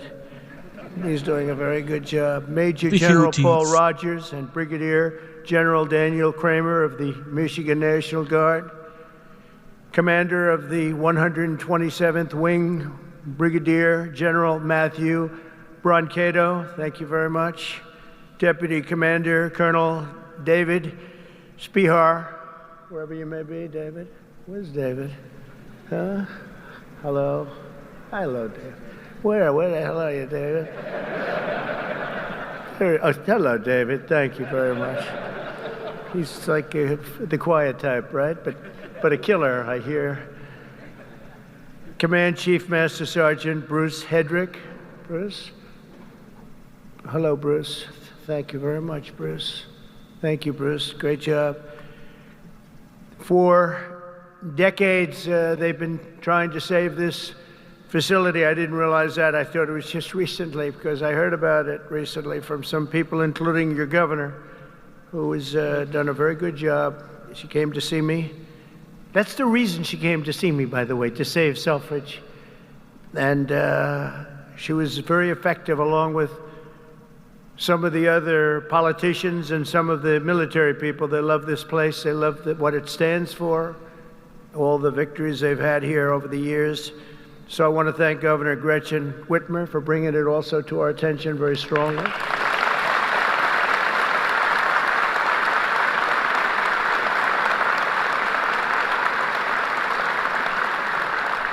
And, you know, I'm not supposed to do that. She's a Democrat. They say, don't do that. Don't have her here. I said, no, she's going to be here. She's done a very good job, frankly, and she was very much involved with the Republicans. They worked together on saving it, and it was not easy. So I want to thank you very much, Gretchen. Good job. Thank you. Michigan House Speaker Matt Hall worked with Gretchen and everybody else. Thank you, Matt. Great job you're doing, too. John James, as you know, is right now working on the great, big, beautiful deal. I said, do me a favor, John, just stay back there and let's get your vote. Let's not worry about this today. But John was fantastic, as were all of the other representatives that you have that are right now in Congress working very, very, very hard, actually. And Michigan Senate Republican leader Eric Nesbitt, thank you very much, Eric. Thank you very much. Great job. Done a great job. But I want to thank all of the people that I just mentioned, but in particular, you know, when I look at the House members, they have been calling me all the time, we got to get it done. And they worked along with Gretchen and some others. And you're going to be very happy with what I have to say right now. I also want to thank Michigan's tremendous Republican delegation, the whole delegation, the whole state, because they're back in Washington and they're helping our congressman, and they're helping us get the votes that we need, because I think if we get it, we have the biggest tax cut in history, and if we don't get it, you have the biggest tax increase. And for that, I will blame the Democrats, because we probably won't get any votes from Democrats, not for any reason other than we're Republicans, and the Democrats tend not to vote anytime we vote. The whole thing is so crazy. But it'll be the biggest tax increase in history if we don't get it. And that's why the Republicans can do it, but they have to stick together, and I think they are, from what I understand, really sticking together. I want to thank also Speaker of the House, Mike Johnson, and John Thune, Leader John Thune. They have been working together, and with the senators and the Congress, men and women, and I think they've got something that's really, it's big league, and it's very important. The biggest bill ever, if we get it done, and I think we will. For decades, Selfridge Air National Guard Base has stood as a crucial pillar of North American air defense, just 20 miles north of Detroit, where you're going to have a lot of car factories opening very soon, by the way, I might add, with access to the largest military airspace complex east of the Mississippi. Selfridge is tightly integrated with the National All-Domain Warfighting Center. This airfield saw its first military takeoff all the way back in 1917. Can you believe that? Wow, wouldn't that have been a shame to close this great history for something else that wouldn't be as good? The Tuskegee Airmen trained here during World War II, and generations of Michigan patriots have served here with great distinction.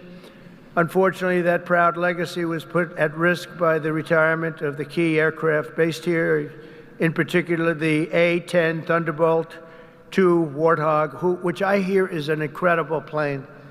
It's too bad. It's a long time it's been up there. I said, why don't we save it? I actually said that last time, and we did save it. I say that in my last term, and we did save it, but now it's coming to an end. But I hear the Warthog is incredible. And we have support aircraft and also the KC-135 strata tankers.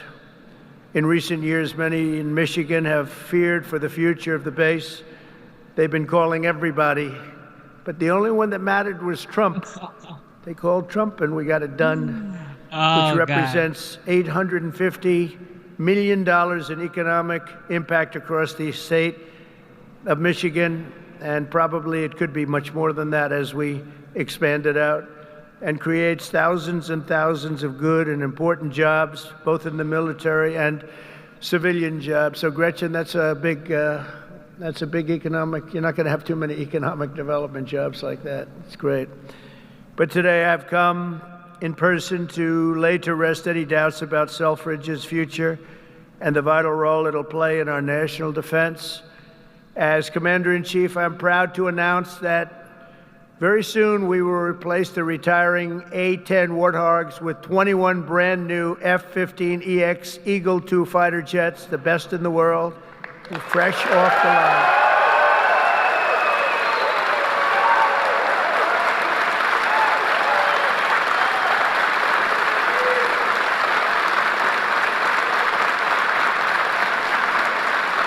Brand new.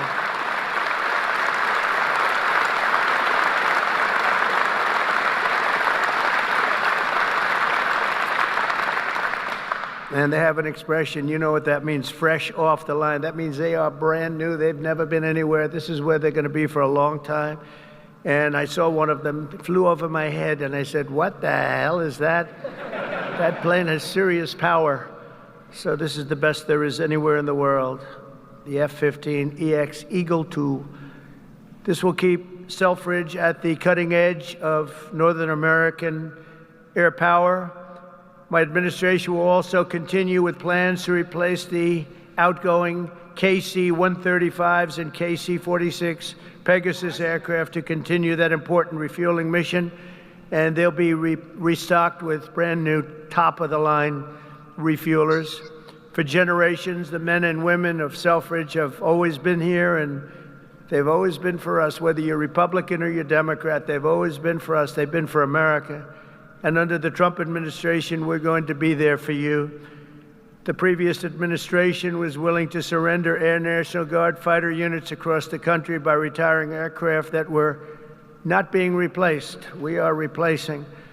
But under the Trump administration, we're correcting that injustice, and that starts right here in Michigan, where we have a big commitment to Michigan and to the state, even beyond this. This is an exciting time for the United States military. Since November, enlistment numbers for every branch of the armed forces have surged. Recruitment is now the highest it's been in 39 years. Now, if you remember that, you better hold on to those jobs or somebody will take them. Somebody will take those jobs so fast. Hold on to those jobs. Don't leave that job. Who would have thought? Because prior to November 5th, which is Election Day, I was hearing that recruitment was so bad, it was so impossible, it was hard to get people. And this goes not only for the armed forces, for the police, for firemen. People are proud of our country again. Big difference. But we had the worst numbers that we've ever had virtually. We couldn't get anybody, and now we're overstocked. We have waiting lists of people wanting to sign up and be with the military. They're proud of our country again. And I'll be supporting a record-setting $1 trillion investment in our national defense. We're going to go $1 trillion, the largest in the world, largest ever in our country, but no other country's invested that much. We have a $1 trillion budget for military this year, and we have tremendous plans, including increasing the scope of Selfridge. And I recently signed an order to begin construction of the Golden Dome missile defense shield to protect our homeland from missile attack. We're going to call it the Golden Dome. We had the Iron Dome, but somehow, Gretchen, Golden Dome sounds better to me. I don't know. Maybe it's not. What do you like better, Golden Dome or Iron Dome? What do you like better? Golden. Let's have a vote. Golden Dome. Oh, no, I think we're in trouble. Oh. How about the Iron Dome? Good. Keep it. That's good. Because we made all the changes already. It'll be a little bit. Even the renderings look very golden, look beautiful. No, it's going to be incredible. The latest and the greatest. A lot of it's going to be made in Michigan. A lot of it is going to be made the Golden Dome. You know, other countries have it. In particular, Israel has it, and we have a much more advanced, and theirs is very good. We helped do it. We did it. But we have an advanced version now that really is incredible what it does. We had a case study of 169. Out of 169, every one of them just shut down. And I think we're entitled to it, don't you? I think we're entitled to it as a country.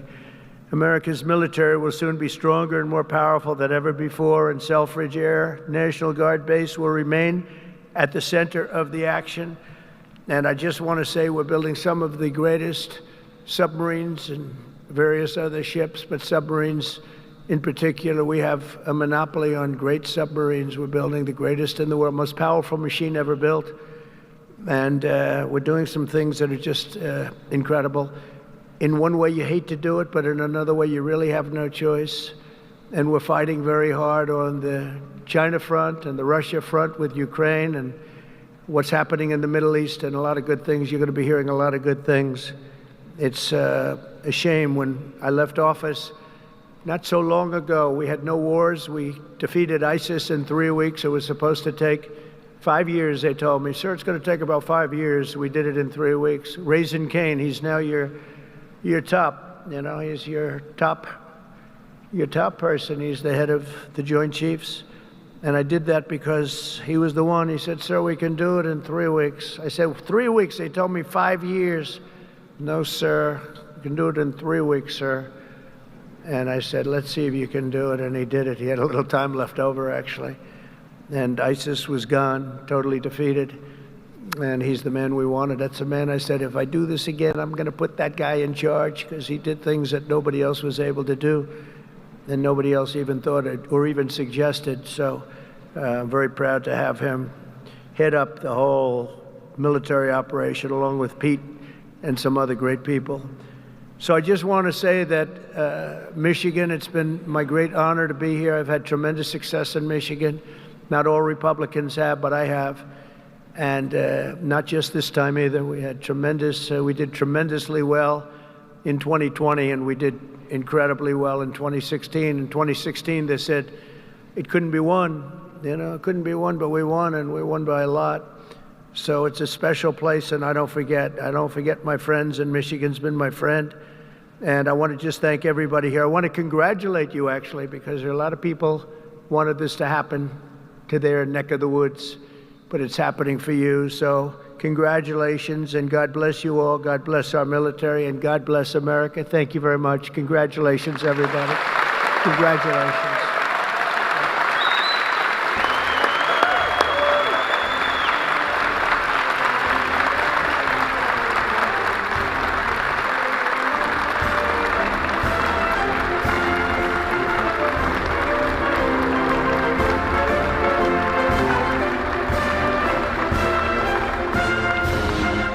Only because the Commander-in-Chief invited me. Mr. President, thank you for restoring the warrior ethos inside our formations, for rebuilding our military, reestablishing deterrence around the world, and making Americans proud to wear the uniform. That recruiting surge we're seeing right now is because they know they have a Commander-in-Chief that has their back. That's my message to these men and women every single place we go. All I ever wanted when I was in combat was to know that my commander had my back, no matter what. And with Donald J. Trump, that commander has your back. And that means something to the men and women of America, and that's why we're seeing a record surge in recruiting. That's why we're locking down our southern border. That's why our enemies know we mean business, because we have a commander-in-chief that has our back, and he has the back of this base as well. God bless you all. Thank you.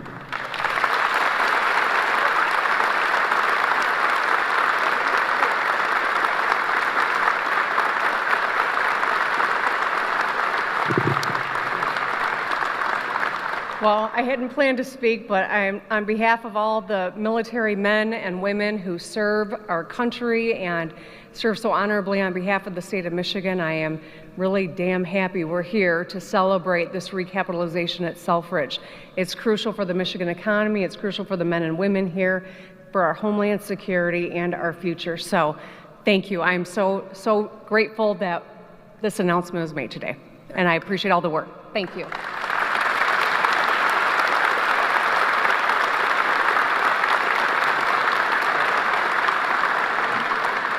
Well, thank you, Mr. President. It's because of your leadership this is happening. No one else could save Selfridge. We've tried for decades. It took you, Mr. President. This is why the people of Michigan elected you, sir. You have not forgetting us. This is the first time in decades where we can all say Selfridge is winning. We are winning because of you, President Trump, and I know all of these troops here will not let you down with this new fighter mission, which will keep Selfridge Air National Guard base thriving for the next 30 to 40 years. Thank you, Mr. President, for remembering us and keeping your commitment when we saw you in Washington a few weeks ago. Thank you, sir.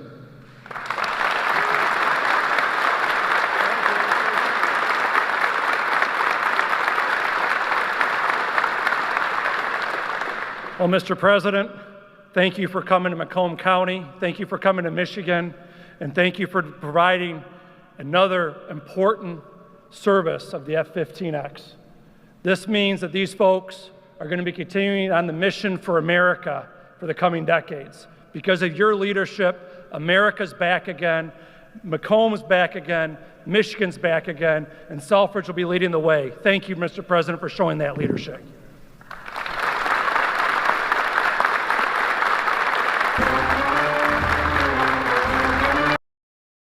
Thank you for tuning into the live show. You know what time it is. God bless y'all. With that being said, instead of looking for perfection, seek for consistency. Never give up on yourself. Never give up on your dreams. Never give up on God. Believe in yourself. Believe in your dreams. And believe in Almighty God. Shout out to the 45th, now the 47th President of the United States. He's working really hard. He's been doing 2 to 4 events every single day since he was inaugurated. I keep saying that because it's been a long time where, for example, Joe Biden, I mean, you never saw what he did. You know, when you did see him, he was falling off stairs. He was walking into the Amazon rainforest. He was sleeping on the world stage. That's a bad look for the United States. But for some reason, people are forgetting what they had 4 years ago. All right. God bless you guys. Don't forget to subscribe. Don't forget to double tap your screen. And let me see. Can we do one more? Can we do one more? Can we do one more before I go? Let me see.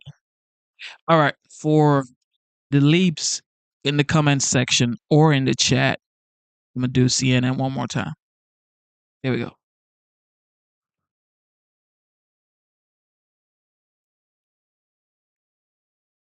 Trump moments ago claiming America's inflation problem is over. We're ending the inflation nightmare, the worst that we've had probably in the history of our country. Only, as you're about to see, that nightmare is far from over because today, Team Trump was laughing when pressed on whether they're making progress on trade deals with countries around the world. Here's the Commerce Secretary, Howard Lutnick. We have every country in the world, just like Donald Trump has said, who wants to do a deal with us. Now, here's the point. I have a deal. Done. But I need to wait for their prime minister and their parliament to give its approval, which I expect shortly. I'm not going to tell you what country. Oh, yeah. I mean, as if it's like playing a game with a kid. I'm not going to tell you what country. I mean, it felt very flippant, right? As if this were a game. But of course, this is incredibly serious business. The effects of Trump's trade war are already being felt.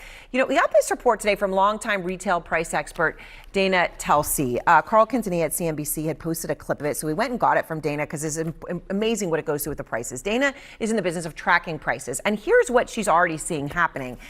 If you just look at these prices, these are week-on-week prices as she was looking. Barbie up 42.9% if you were to buy a Barbie doll. Barbie. A Decan Barbie White Puffer. up. These are just the Oh items my that she's God. tracking week in and week out. So Decan Barbie White Puffer, definitely up, I'll tell you 37% that much. increase.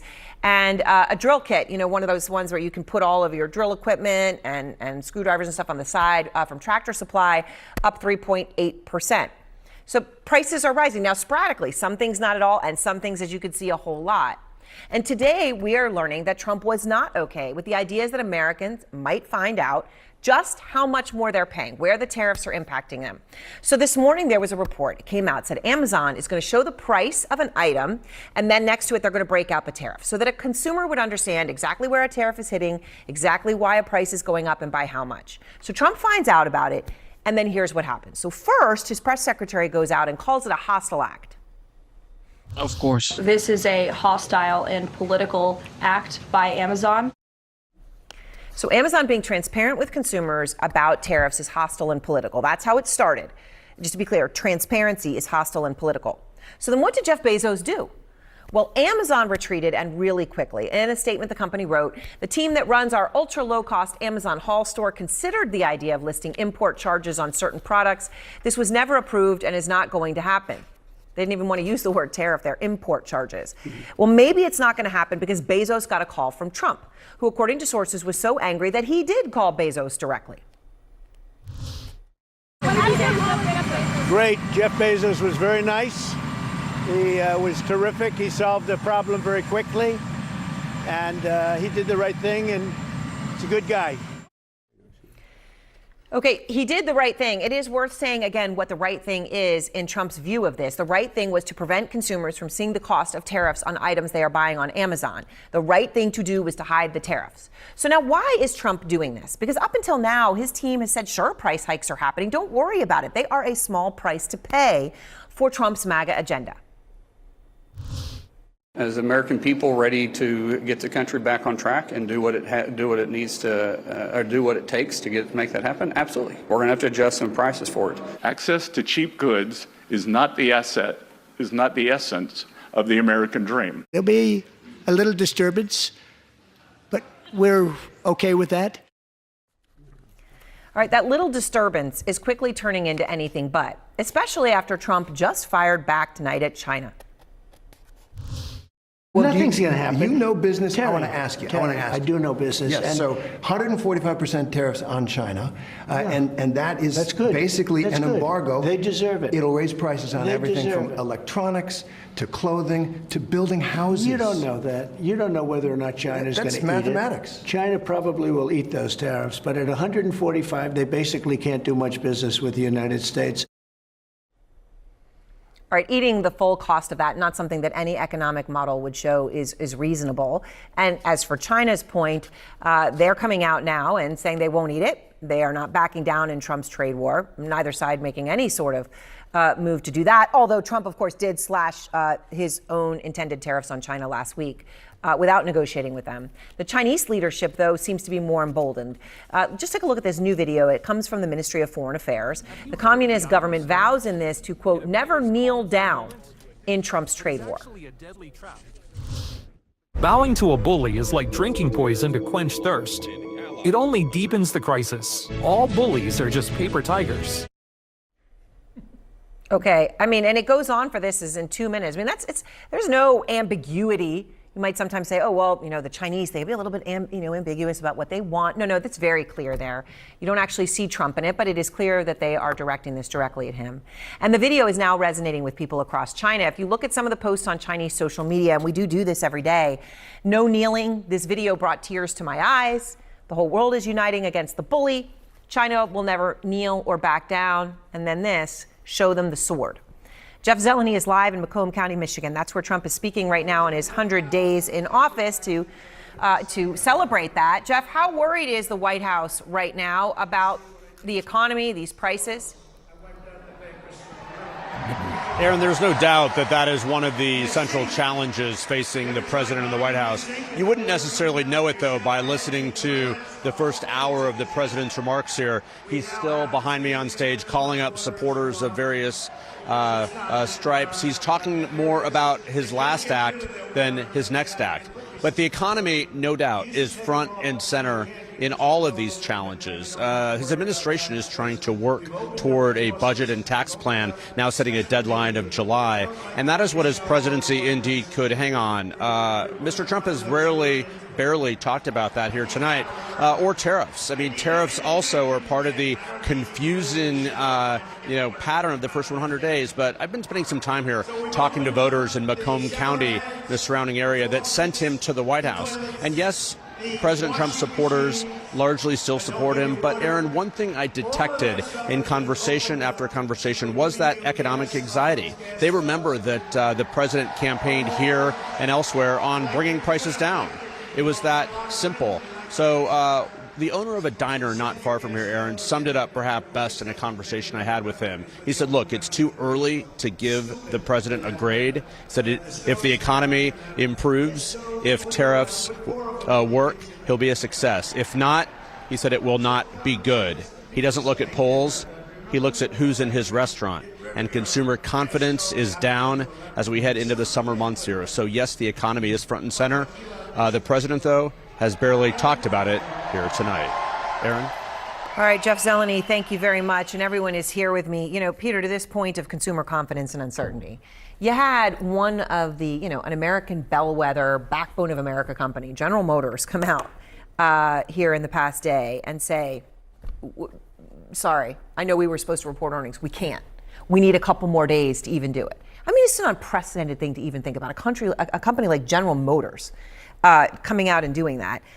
Is Wall Street scared about stuff like that? I think the longer this goes unresolved, the first thing we saw was that people started not giving guidance. That was the first thing that really sort of harked back to COVID, right? When Southwest or American Airlines. Exactly, yeah. Where they do not have enough certainty or enough information, because literally we do not know anything more than we did on Liberation Day about any of these, and the actual numbers and what countries and whatnot. Each day it keeps going further and stays unresolved. The companies are going to try and come up with some way to sort of either postpone the delivery of earnings and guidance in some way. And this is tranche number 2. The first was not to give guidance, and now it's to actually hold back earnings and guidance altogether until they get some kind of information. Right? Because it's a 50-50 play here. They may know tomorrow what the numbers are going to be and be able to give a good number, or down the road, maybe people's focus. We all have sort of ADD in a way. Every day we're being given something else to either worry about or be positive about. And so a couple more days off, maybe we won't think about what General Motors did. I think this is really big. And especially for Mary Barra. She is one of the most highly respected Fortune 500 CEOs. She has been in the auto industry for 30 years. She represents not just the big automakers, but the entire supply chain. She was on a dais at a summit last week, and there were so many quotable moments there. But the first thing that she said, I wrote it down because it's staggering. She said, I need clarity, and then I need consistency. And then she continued from there to talk about it takes 5 to 6 years to manufacture a car. And what's at risk here is not only shareholder equity, but of course, all those folks who are employed in the entire supply chain. Now, I think they dialed back because the administration also pulled back on some of those levies today in reaction. So some of this is competitive, but it's kind of like saying you're going to go to the DMV and you're going to go take a driver's test. And you're going to arrive down there and we're not going to tell you the rules. We're not going to tell you, do you need to parallel park or do you need to stop at the signals, right? What she's basically saying is stacking levies on levies for different auto parts. I don't even have clarity what that looks like. I need a line of sight. I need a freedom to operate. This was a very big thing for her to come out and do. Of course, everybody's going to have their own reservations about the tariffs or whatnot, but the fact is, nobody had the balls to renegotiate trade deals. Okay? Nobody. Now, Trump comes along, is trying to renegotiate the trade deals we have with every country, especially China. I mean, why would we be getting pharmaceuticals from China, Denmark, Ireland? I get it. If China was our ally, okay, great. But why wouldn't you want, if you're an American, why wouldn't you want pharmaceuticals production to come back to the United States, or at least go to our allies. You know?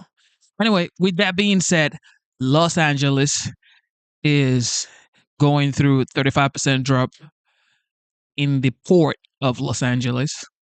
And also California has become one of the largest, once again, one of the largest economy in the world, surpassing Japan. Here we go. Port of Los Angeles says it does expect shipping volume from China to plunge about 35% next week. The president addressing this just a short time ago. You know, they're sending boats, the biggest boats in the world, carrying cargo like nobody's ever seen before. These are the biggest boats in the world, biggest cargo ships in the world, and they're coming and they're turning around in the Pacific Ocean. They're doing a big U-turn and going back because they don't want the goods, because 145% tariff. But at a certain point, I hope we're going to make a deal with China. We're talking to China. And we're joined now by the official who gave that warning about the dip in containers coming into the port, Gene Soroka, the executive director of the Port of Los Angeles. Gene, thanks for being with us. Can you just explain to us why you're expecting port volume to shrink more than 35% next week? Is this all tariff related? Is it all China, or is it other countries too? Good afternoon, Brianna. It's all tariff related, whether it be China, which now, if you buy a product from there, it's 2.5 times more expensive than it was just last month. The 10% tariffs on all other countries, including those in the Pacific Rim that we trade with, are also expensive. So we saw some big companies bring inventory in over the last 9 months to try to build up stock. Not everyone had the ability to do that and store. Those small to middle-sized companies are really in a quandary right now. So we had about a 7% uptick in business here in the month of April. That's the end of the surge to pad inventory. The month of May right now, we're projecting next week's volume to be down by 35%. Ship sailings, 17 of them have been canceled out of a scheduled 80 or so. That shows that the drop will be precipitous and fast. And I think you handle more container ships than any other port, right? So how long is this sustainable for port workers there in LA? We're at a crucial time right now. We're the largest container port in the Western Hemisphere, 25 years running, a leading indicator of this great U.S. economy. And what we're seeing now is that dock workers, truckers, warehouse folks will be having less job opportunities beginning next week. If you're a trucker today, hauling 4 and 5 containers, beginning next week, you'll likely be just moving 2 or 3. Dock workers who've been getting overtime, working double shifts, will likely work less than a full work week. This will hit our local and regional economy immediately. Gene, talk to consumers who obviously rely on these products coming in about what kind of products you're talking about, how this might compare to some of the shipping disruptions that they became familiar with during COVID. Wherever you're watching or listening to this broadcast right now, likely you're looking or wearing at something that was brought in from overseas. 90% of trade moves on water, 45% of our business here at the Port of Los Angeles is with China, whether it be furniture, electronics, appliances, clothing, and footwear. The American consumer will be affected with less choice here in the weeks ahead on store shelves and online buying platforms, and likely prices will rise. These tariffs will be passed on in cost structure to the American consumer. And there's a lot of talk right now by the Trump administration trying to create a sense of optimism that they're moving in the right direction towards coming to a deal with China. But until then, these tariffs, these 145% tariffs are still in place. Will shipping only rebound if there is an agreement that actually drops or largely drops the tariffs to something manageable? That's my belief, Brianna. I worked in China for a number of years, maintained strong ties to the business community there. I'm on the phone with folks I trade with every night when I get out of the office or off the road into my hotel room. And what they're telling me is that even if a trade deal was reached at this very moment, It would take the shipping lines approximately 2 weeks to reposition their vessels and start loading up the backlog of inventory and container cargo, and then another 2 weeks to come across the Pacific here to Los Angeles. That's a month that we'll see to get this trade balance back in motion as we're used to seeing it. And Gene, obviously it takes longer to get products on container ships to the East Coast. You're closer to when you're talking about Chinese products specifically. When are we on the East Coast going to start seeing a similar trend at ports here? The impacts that we on the West Coast see usually lag by about 4 to 6 weeks on the East Coast, just because of transit time and order delivery processes. The same will be coming towards our friends up and down the Atlantic and across the Gulf Coast. All right, we'll be looking to see how that does time out. Gene Soroka, thank you so much. Really appreciate your time today. During an interview that aired last night, President Trump was asked about the impact that his tariffs could have on his supporters. Here's what he said. People are worried, even some people who voted for you saying, I didn't sign up for this. So how do you answer those concerns? Well, they did sign up for it, actually, and this is what I campaigned on. With us now is Mark Short. He served as the director of White House Legislative Affairs under President Trump. He's also former Vice President Mike Pence's chief of staff.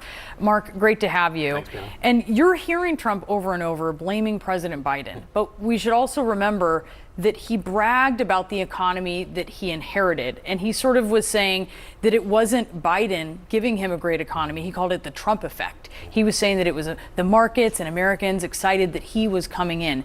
How long can this work for him, or does it even work for him? Well, I think he's actually pretty good at being able to shift blame. I think the reality was that the markets rallied after his election lead into his inauguration day because they wanted to see a continuation of his first administration policies, which I think were really successful in deregulating the economy and cutting taxes.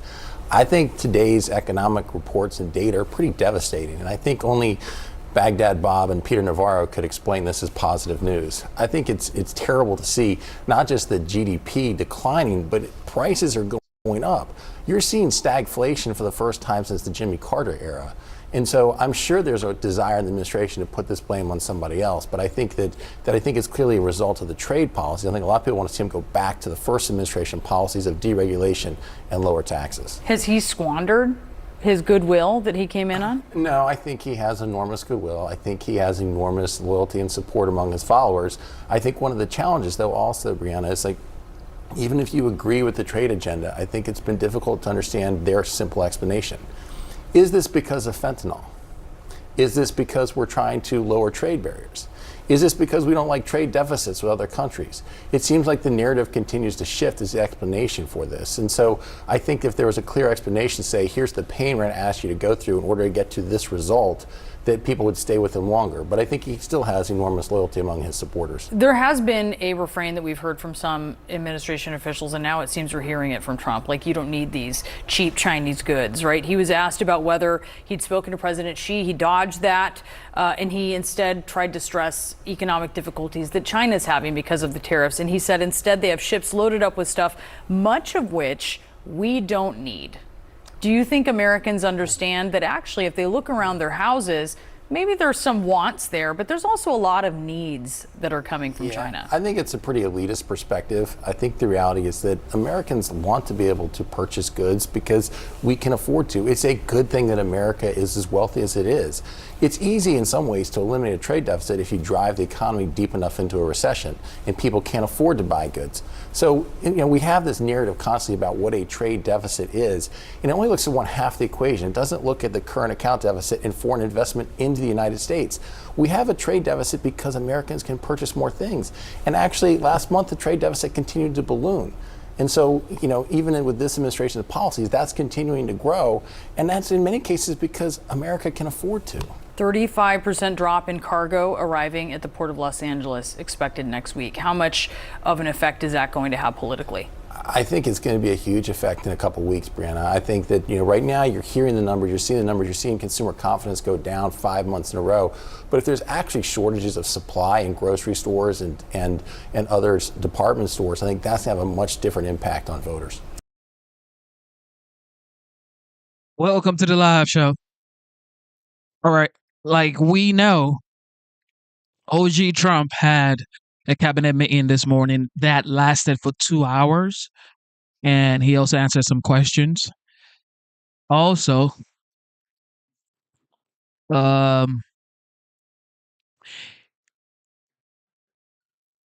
Pete Hegseth. He's been a big issue in the Trump administration for sure, and he's been making the news for sure. But a lot of American business are now trying to show consumers the potential increase in their prices once this tariff keeps going on. The tariff is still on right now. And this tariff the purpose is for renegotiation of these trade deals that America has fallen into for years, for decades, basically.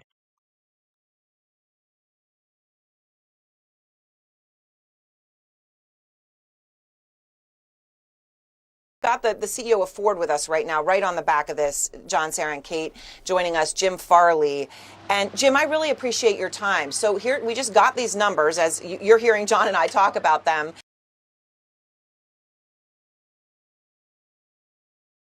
You're, of course, at your Ford Expedition plant in Louisville, Kentucky. U.S. economy shrinking 0.3% in the first quarter, significantly weaker than expected, a dramatic turnaround from the fourth quarter of last year, and all of that ahead of the tariff announcement. So, we're in a world right now, consumer confidence expectations of the future are their lowest in 13 years. Where you're standing right now, is that fear showing up in the dealer lots? Well, not for us in auto. Thank you very much for having me on the show. I'm at our most profitable auto company, and Ford is the most American auto company. We make 80+% of our vehicles here.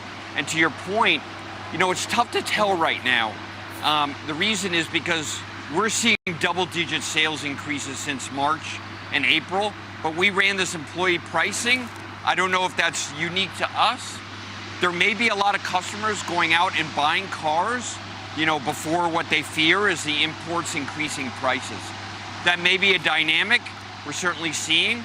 Our inventories are shrinking at the dealership.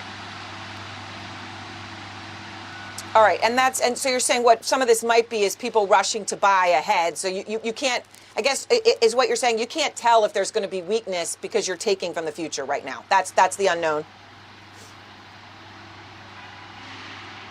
Well, we're just seeing a lot of people respond to our employee pricing, and Ford is an American company. I think for many years, half of the vehicles sold in the U.S. are imported. Maybe not everyone knew that, so it's hard for me to tell. I think we're in the first or second inning here of a 9-inning game, but so far for us in the auto, the revenue's been pretty strong. We'll report earnings next week, and you'll see that as a trend.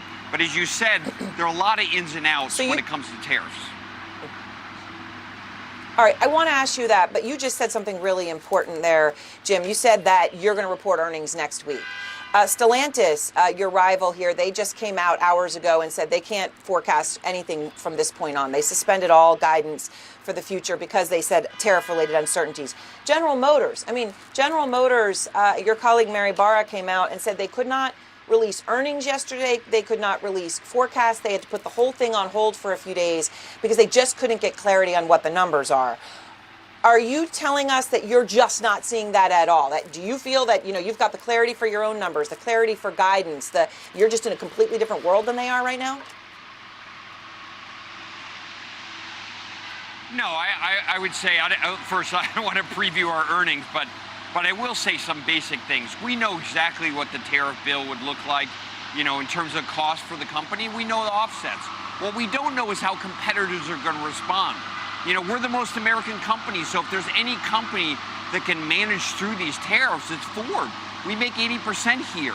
And our competitors are different. Even the domestic competitors are some of the biggest importers into our industry. So, they will have a totally different tariff bill. You don't think of all the three domestic companies as the same. We're not. We're really different. But as I said, next week, I think we'll be able to tell people kind of what the tariff bills for Ford would look like, the most American company, what kind of offsets. What we don't know, Aaron, is what are the import competitors going to do? Yeah. Are they going to build 10 factories? Are they going to take pricing and pass it on to the customers this summer? The stuff we built now is priced. If we announce a price increase now, it'll go into play in July and August. So we have to wait until then to see what our competitors do. I hope that makes sense. Okay. No, it does on some level, but you keep emphasizing the most American company. You've now said it. I haven't counted exactly how many times, Jim, but obviously you're making that point loud and clear. Does that prevent you from any pricing increases? I mean, are you confident at this point saying that there's not going to be any price increases coming from Ford trucks or cars this summer? No, I'm not saying that. I'm saying that I'm not going to be specific about our pricing, but I will say one thing. We're announcing today that we're going to extend our employee pricing through July 4th. That's a big commitment. I don't know if the other competitors are going to be able to do that, but we want to keep our prices competitive and low. We sell some of the highest volume vehicles in America, like the F-150. And we think this is an opportunity for Ford having a different footprint. We have a different exposure to tariffs. And that to us is an advantage. Yes. All right, so I understand what you're saying. Employee pricing through July 4th. Obviously, you're announcing that right now, but not commenting on prices beyond that and whether there'll be increases. You also said that you understand the tariffs, and I want to ask you more about that because so many people don't. The markets, not just others in your industry, of course, but across in other industries where there's been suspension of forecasts, whether it's from just economic uncertainty or the tariffs themselves. There was a line on a CNBC article trying to summarize the changes in the auto tariffs yesterday. I just wanted to read it to you, really also for everyone to understand out there what we're dealing with, see if anyone can follow along. It says, parts-related reimbursements include potential offsets of amount equal to 3.75% of the value of a U.S.-made car assembled before May 1st. After that, the reimbursement cap is lowered to 2.5% of cars' value until April 2027. The administration calculated those rates by applying a 25% duty to 15% of the value of a U.S. assembled vehicle in the first year, 25% duty to 10% of that value in the second year. Now, you can just go ahead and speed up my voice like a drug disclaimer. Does that all make sense? And do you actually think that will last more than 24 or 48 hours when all the rules could change again? We'll see, but here, let me take you through the math. A $40,000, $50,000 F-150, 75, 80% of the parts are made in America. But to keep it competitive and affordable compared to companies that import from overseas like Mexico or South Korea or Japan, we have to import certain parts. And a lot of parts like fasteners, washers, carpet, wiring looms are just not available. We can't even buy those parts here. So for affordability and available the supply chain, what the president did is say, okay, for 15% of your parts, if you make a vehicle in the U.S.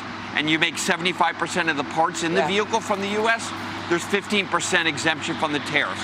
And also the second thing he said is compounding.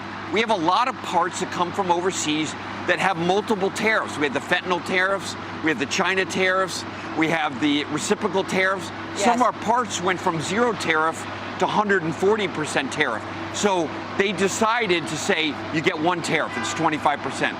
That clarifies things, but boy, do we have a lot of work to do with the administration on exports, and these parts, affordability of parts is a really important thing for America because we got to keep the vehicles affordable. Yes, we want to make them like Ford does in the U.S., but we also want to make the vehicles affordable that are built in the U.S., and the parts are critical for that. So crucial, and you say, boy, a lot of work we need to do with this administration, but, again, as you stand there in an expedition plant, you were saying 75 to 80% of the parts come from the U.S. And I know that's a general number. I'm not saying the plant you're standing at necessarily specifically, but so that means 20 to 25% aren't.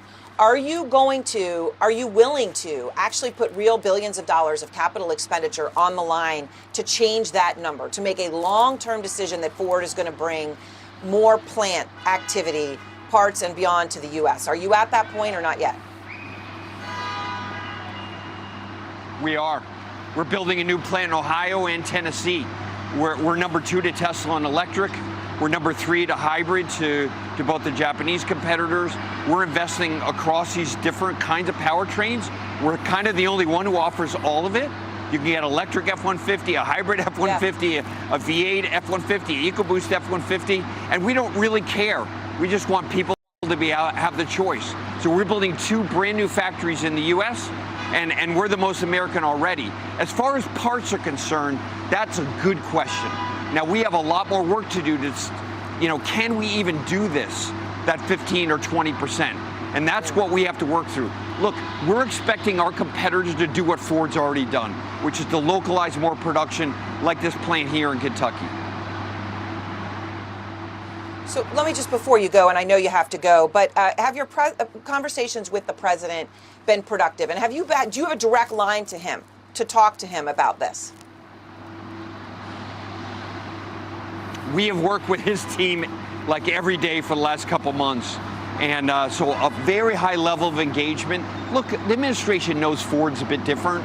And we've also been working with Mary and Stellantis too as a group, because we recognize how important this moment is to get this all right and kind of figure it out together. And I have to say that the engagement has been very high. Bill Ford's talked to the president a couple times. I know that's, typical. But look, we're all trying to figure this out to do the right thing for the country. And it's going to take a little time. But we never left the U.S. I guess that's my point. We just never left. So we're in a different situation than the other companies. And we also want to do the right thing, like we're building 2 new plants. But we have to figure out this affordability part of this. All right. Well, Jim, I appreciate your time, and thank you very much.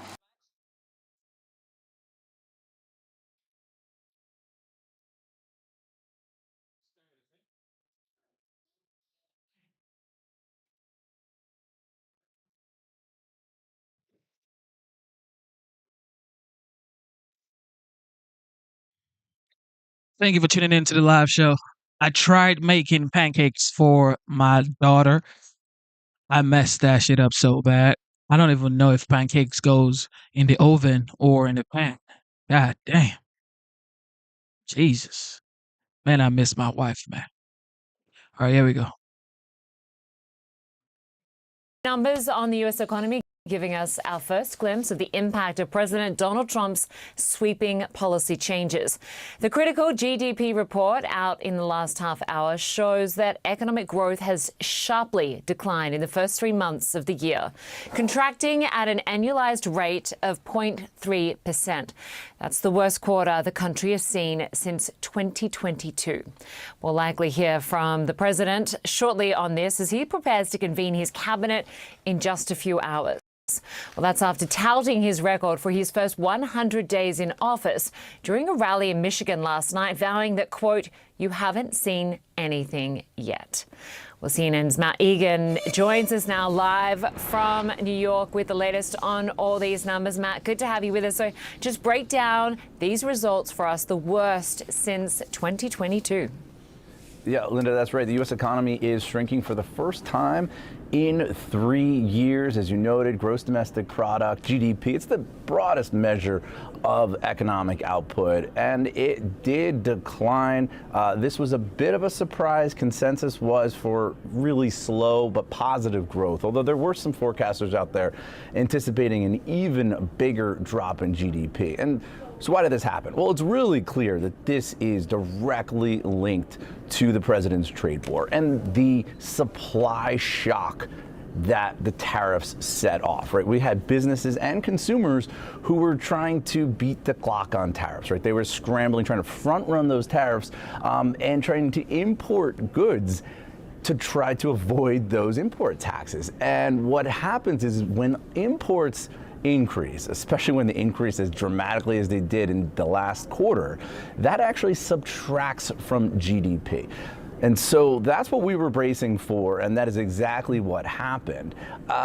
Another factor here, there was government spending, particularly federal government spending declined. That was also a negative to GDP. So you put those two together and you get the first decline since 2022. Now, when you dig into the report, there were other factors here that are a little bit more mixed. Consumer spending slowed, but it was still positive. Business investment was also still positive, although part of that was driven by, again, trying to beat the clock on tariffs. There is what's known as core GDP. That number held up in the most recent quarter. So when you put it all together, it does paint the picture of an economy that is facing almost unprecedented pressure from tariffs. I talked to economist Greg Dacko a few moments ago, and he said, look, he doesn't think that we can call a recession from this data alone, but he said this is a sign that we are on razor-thin edge, where the longer tariffs remain in place, the more likely we are headed for an economic downturn. Linda? And speaking of an economic downturn, Matt, we saw those polling numbers out yesterday that show that the majority of Americans fear that a recession is likely. Given this latest data, does that increase the chances? Well, what's notable is obviously that CNN polling that predated this GDP report. And so you got to wonder how numbers like this are going to factor into consumer psychology, because this is only going to amplify those concerns, not just among economists, but also consumers. You see 69% of adults in this poll that was taken very recently in mid-April, 69% say a recession in the U.S. is likely in the next year. Just 30% say it's not. Yes, Democrats are more pessimistic than Republicans, but well, they've been talking about recession for what, 4 or 5 years now? Every time, well, in a couple of months, we're going to experience recession. Next year, there will be a recession. Same thing every year. Almost 40% of Republicans, of Trump voters, 40% of Trump voters also think that a recession is likely. And so the risk, of course, is that in a consumer-led economy where consumer spending is the engine of growth, that numbers like we just got today are going to only encourage people to hunker down more, and they're going to potentially decide to spend less money, save more. Maybe that means they're not taking that vacation, they're not buying that car, they're not going out to dinner. And so there is a risk of a self-fulfilling prophecy where consumer demand goes down, businesses lay off workers, and that causes more market turmoil, and it can become a negative feedback. I do think, though, that we should just stress that it is way too early to say a recession is inevitable. The technical definition of a recession would be back-to-back 2 consecutive quarters of negative GDP. But that's just a technical definition. In the United States, officially, recessions are declared by a group of economists at the National Bureau of Economic Research. And what they look for is a sustained and widespread drop in economic activity. So not just negative GDP, but they would be looking for stuff like a real decline in manufacturing, a loss of jobs, a decline in consumer spending, and we really don't have those indicators yet. Of course, the question is what happens next? And a lot of that is going to be decided by how long tariffs stay high and how high tariffs impact the psychology of not just small business owners and CEOs, but of course consumers as well. Breaking this morning, brand new numbers just out on the state of the economy, giving us our first major glimpse of the impact President Trump's sweeping agenda is having. And it's throwing things into reverse. A key report showing the economy shrank during the first 3 months of the year. The GDP declined at an annualized rate of 0.3%, the first drop in 3 years. A live look at the stock futures right now, and you see them reacting, all of them down less than 30 minutes from the opening bell on Wall Street. We'll likely hear more about this from the president when he convenes a cabinet meeting later this morning. CNN's Elena Treen joining us now from the White House. There were some expectations that this wasn't going to look good, but this is particularly bad. Any initial reaction that you've heard coming out of the White House yet? We have not heard anyone from the White House or the Trump administration respond to these new numbers, Sarah. But as you mentioned, I do think, of course, he's going to be pressed on this by reporters when he convenes a cabinet meeting later this morning around 11 a.m. And just to get back into that, I mean, it contracted the GDP for the first time in years. And this is something that many economists were warning about, particularly, of course, given the concerns among consumers, but also businesses in the fallout of the tariffs that the president has implemented on different countries. Now, I think there's no, it's no surprise that right now one of the central challenges facing the president and his White House is the economy. As he's been taking a victory lap around his 100 days in office, the economy is still a key point of frustration for many people behind the scenes here. And part of that is because, again, the tariffs and the response in the markets, but also from other countries, is not really where they want it to be. And you see some of that in some of the public comments you're hearing from some of the president's top economic advisors, from Treasury Secretary Scott Bessent and others. They are under immense pressure right now to try and give some sort of good news as it relates to the economy. That's why you're hearing them try to tout a potential deal, a trade deal with India. They say that it could be struck as soon as this week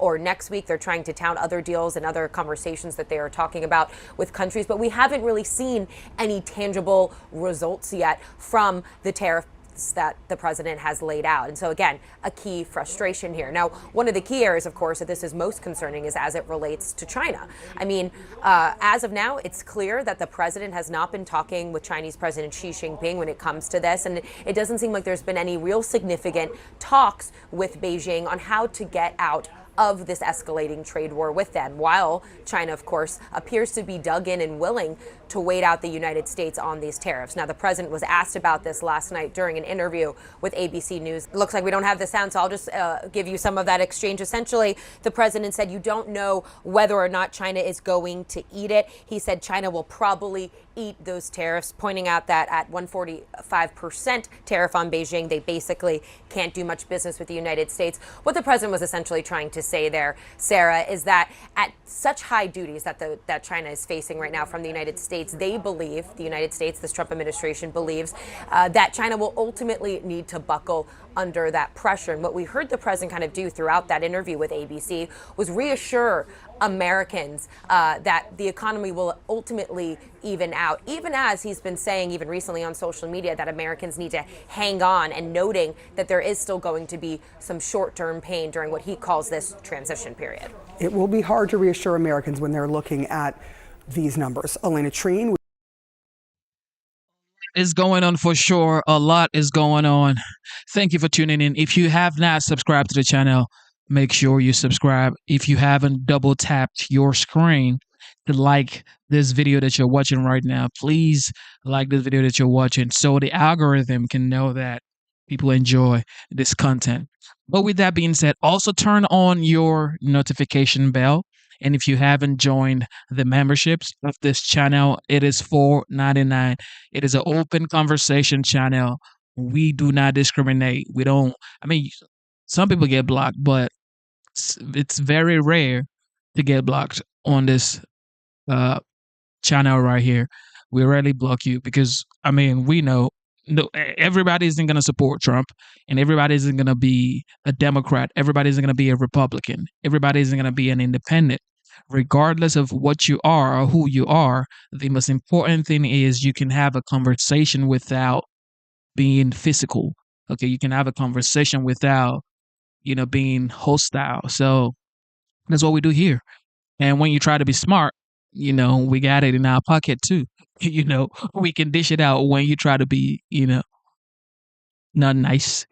So with that being said, God bless you guys. I want to say thank you to a member of the channel on the chat right now. Shout out to Luke. He said 4 pancakes. Well, I already messed up the pancakes, Luke. I already messed up the pancakes. I put the pancakes in the oven because the only thing that I actually know how to cook is chicken. Okay, I can make chicken. All right. And that's it. I didn't even know pancakes goes in a pan. I put that shit in the oven. Like, what? Because I saw it on the pack. Is that, preheat the oven to 375 and then put in. I'm like, so yeah. God bless you guys so much. Thank you. Do you want to keep going or should we just back it up right here? Okay, let's see if we could do one more. Because every time I try to end it, it's like something comes up. Every time. All right, let's see.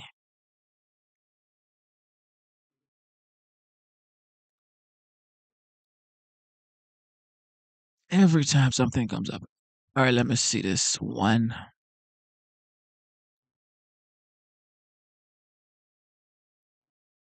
All right, here is a poll. Well, not a poll, but Frank Luntz actually um had a Zoom meeting with Trump voters, Republican voters, and I want you guys to listen to what the voters are actually talking about, like real life voters. Listen to what they're talking about. Because most people would say, well, Americans don't like the tariffs. Well, listen right here.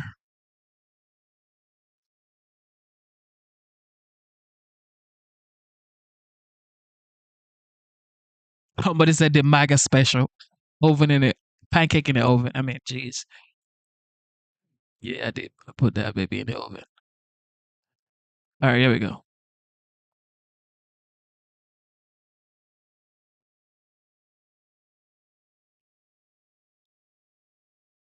Come on. Where are you at? And that has. All right, listen to this. I need to ask you an issue that no one's brought up and that has crashed your 401ks, most of you, which are tariffs. Stock market is way down. It needed a correction. Oh, so you support it? Yes. You bet. How many? And I have to tell you, how many? my 401k wasn't impacted at all. How many? First off, how many of you did not lose any money over the drop, over the crash of the stock market? One individual, two people. So, Serena, The and Biden Joe. administration, I lost more money than the Trump administration by far. In 2020, Like in 2022, they crashed it 40% by or more. 25%. Yeah. For the whole year. No one's upset over this? No. No. Nobody. There's not a there's an end single game here, though. 40-year period in the history of the stock market where the stock market hasn't appreciated at an average rate of about 7%. It's so, yeah, there's ups and downs and corrections, and sometimes people are foolish and they jump out, buy high, sell low.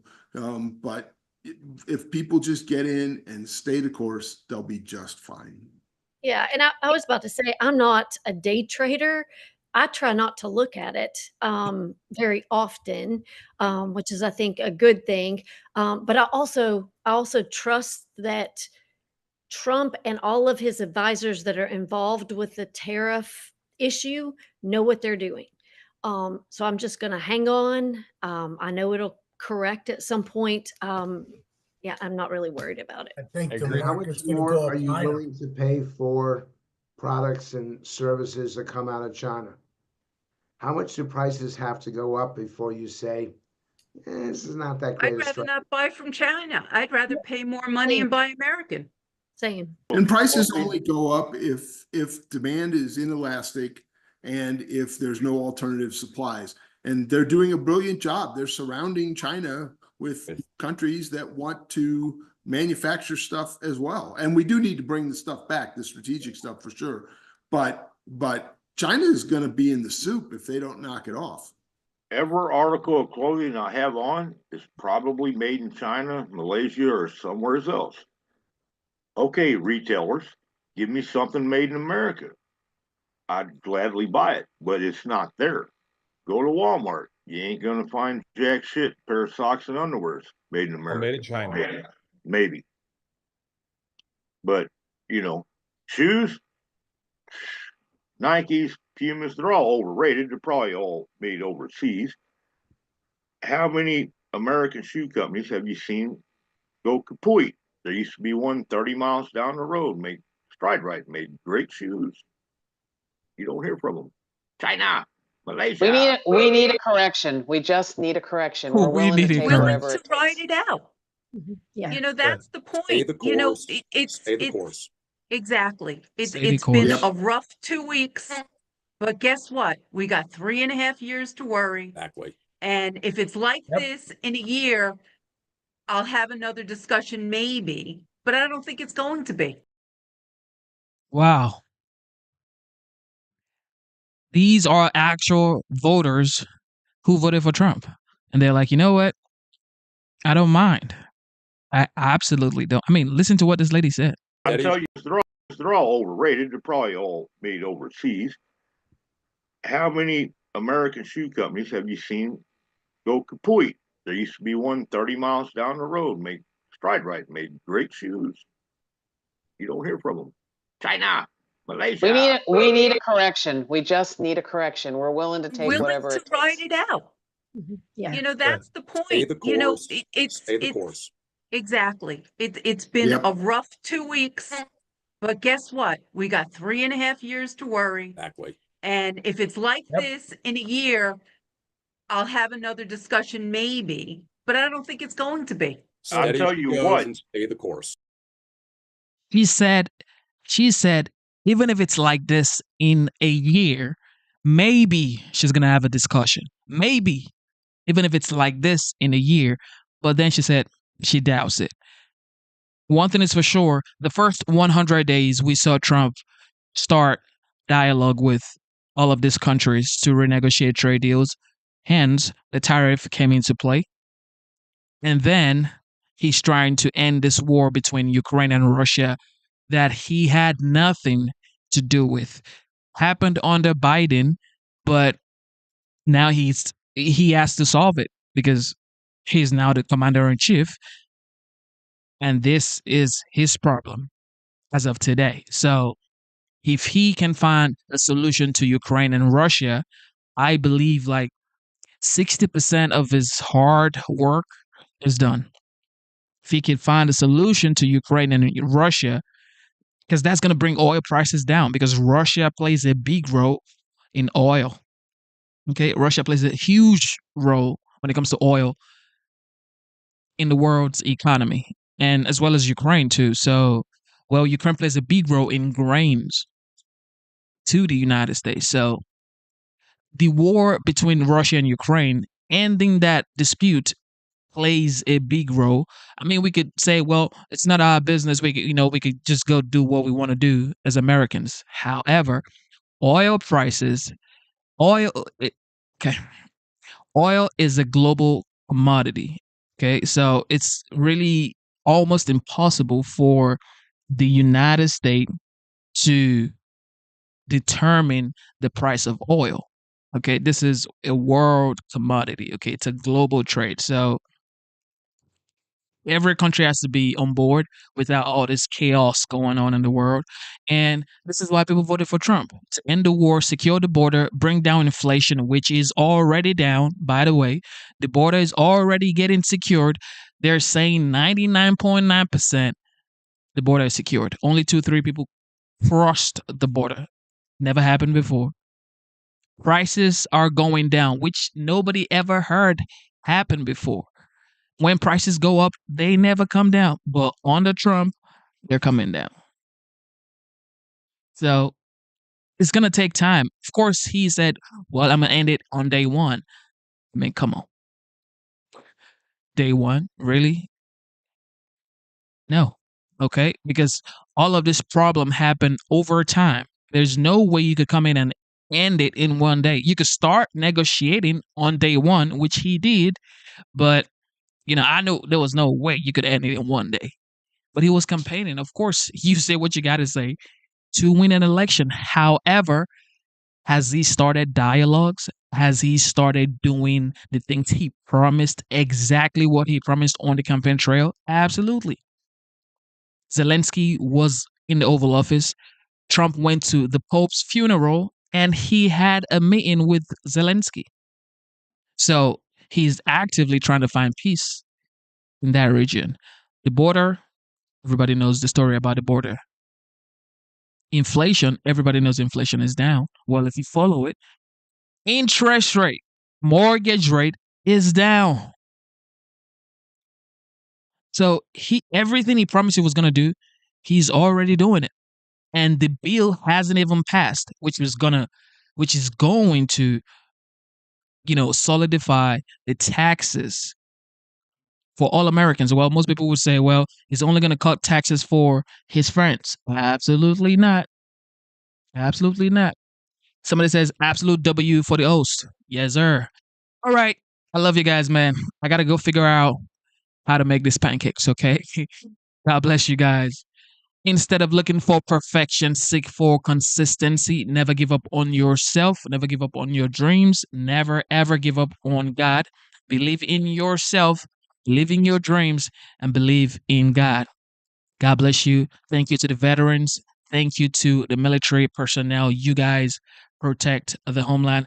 And shout out to Mr. Busky. And God bless you to Luke. God bless you. Thank you so much for being here. And everybody in the chat, God bless you. C. Shelley is definitely not here now, but thank you to C. Shelley as well. And everybody, man, from Ellie to Dana, everybody, every single body. God bless you guys. I love you guys. I'll be back here today because we are going back to back. Okay. We're back. Okay. I've been grieving, still grieving. It's hard, but I don't want to put my problems on you guys. We're here to have a good time.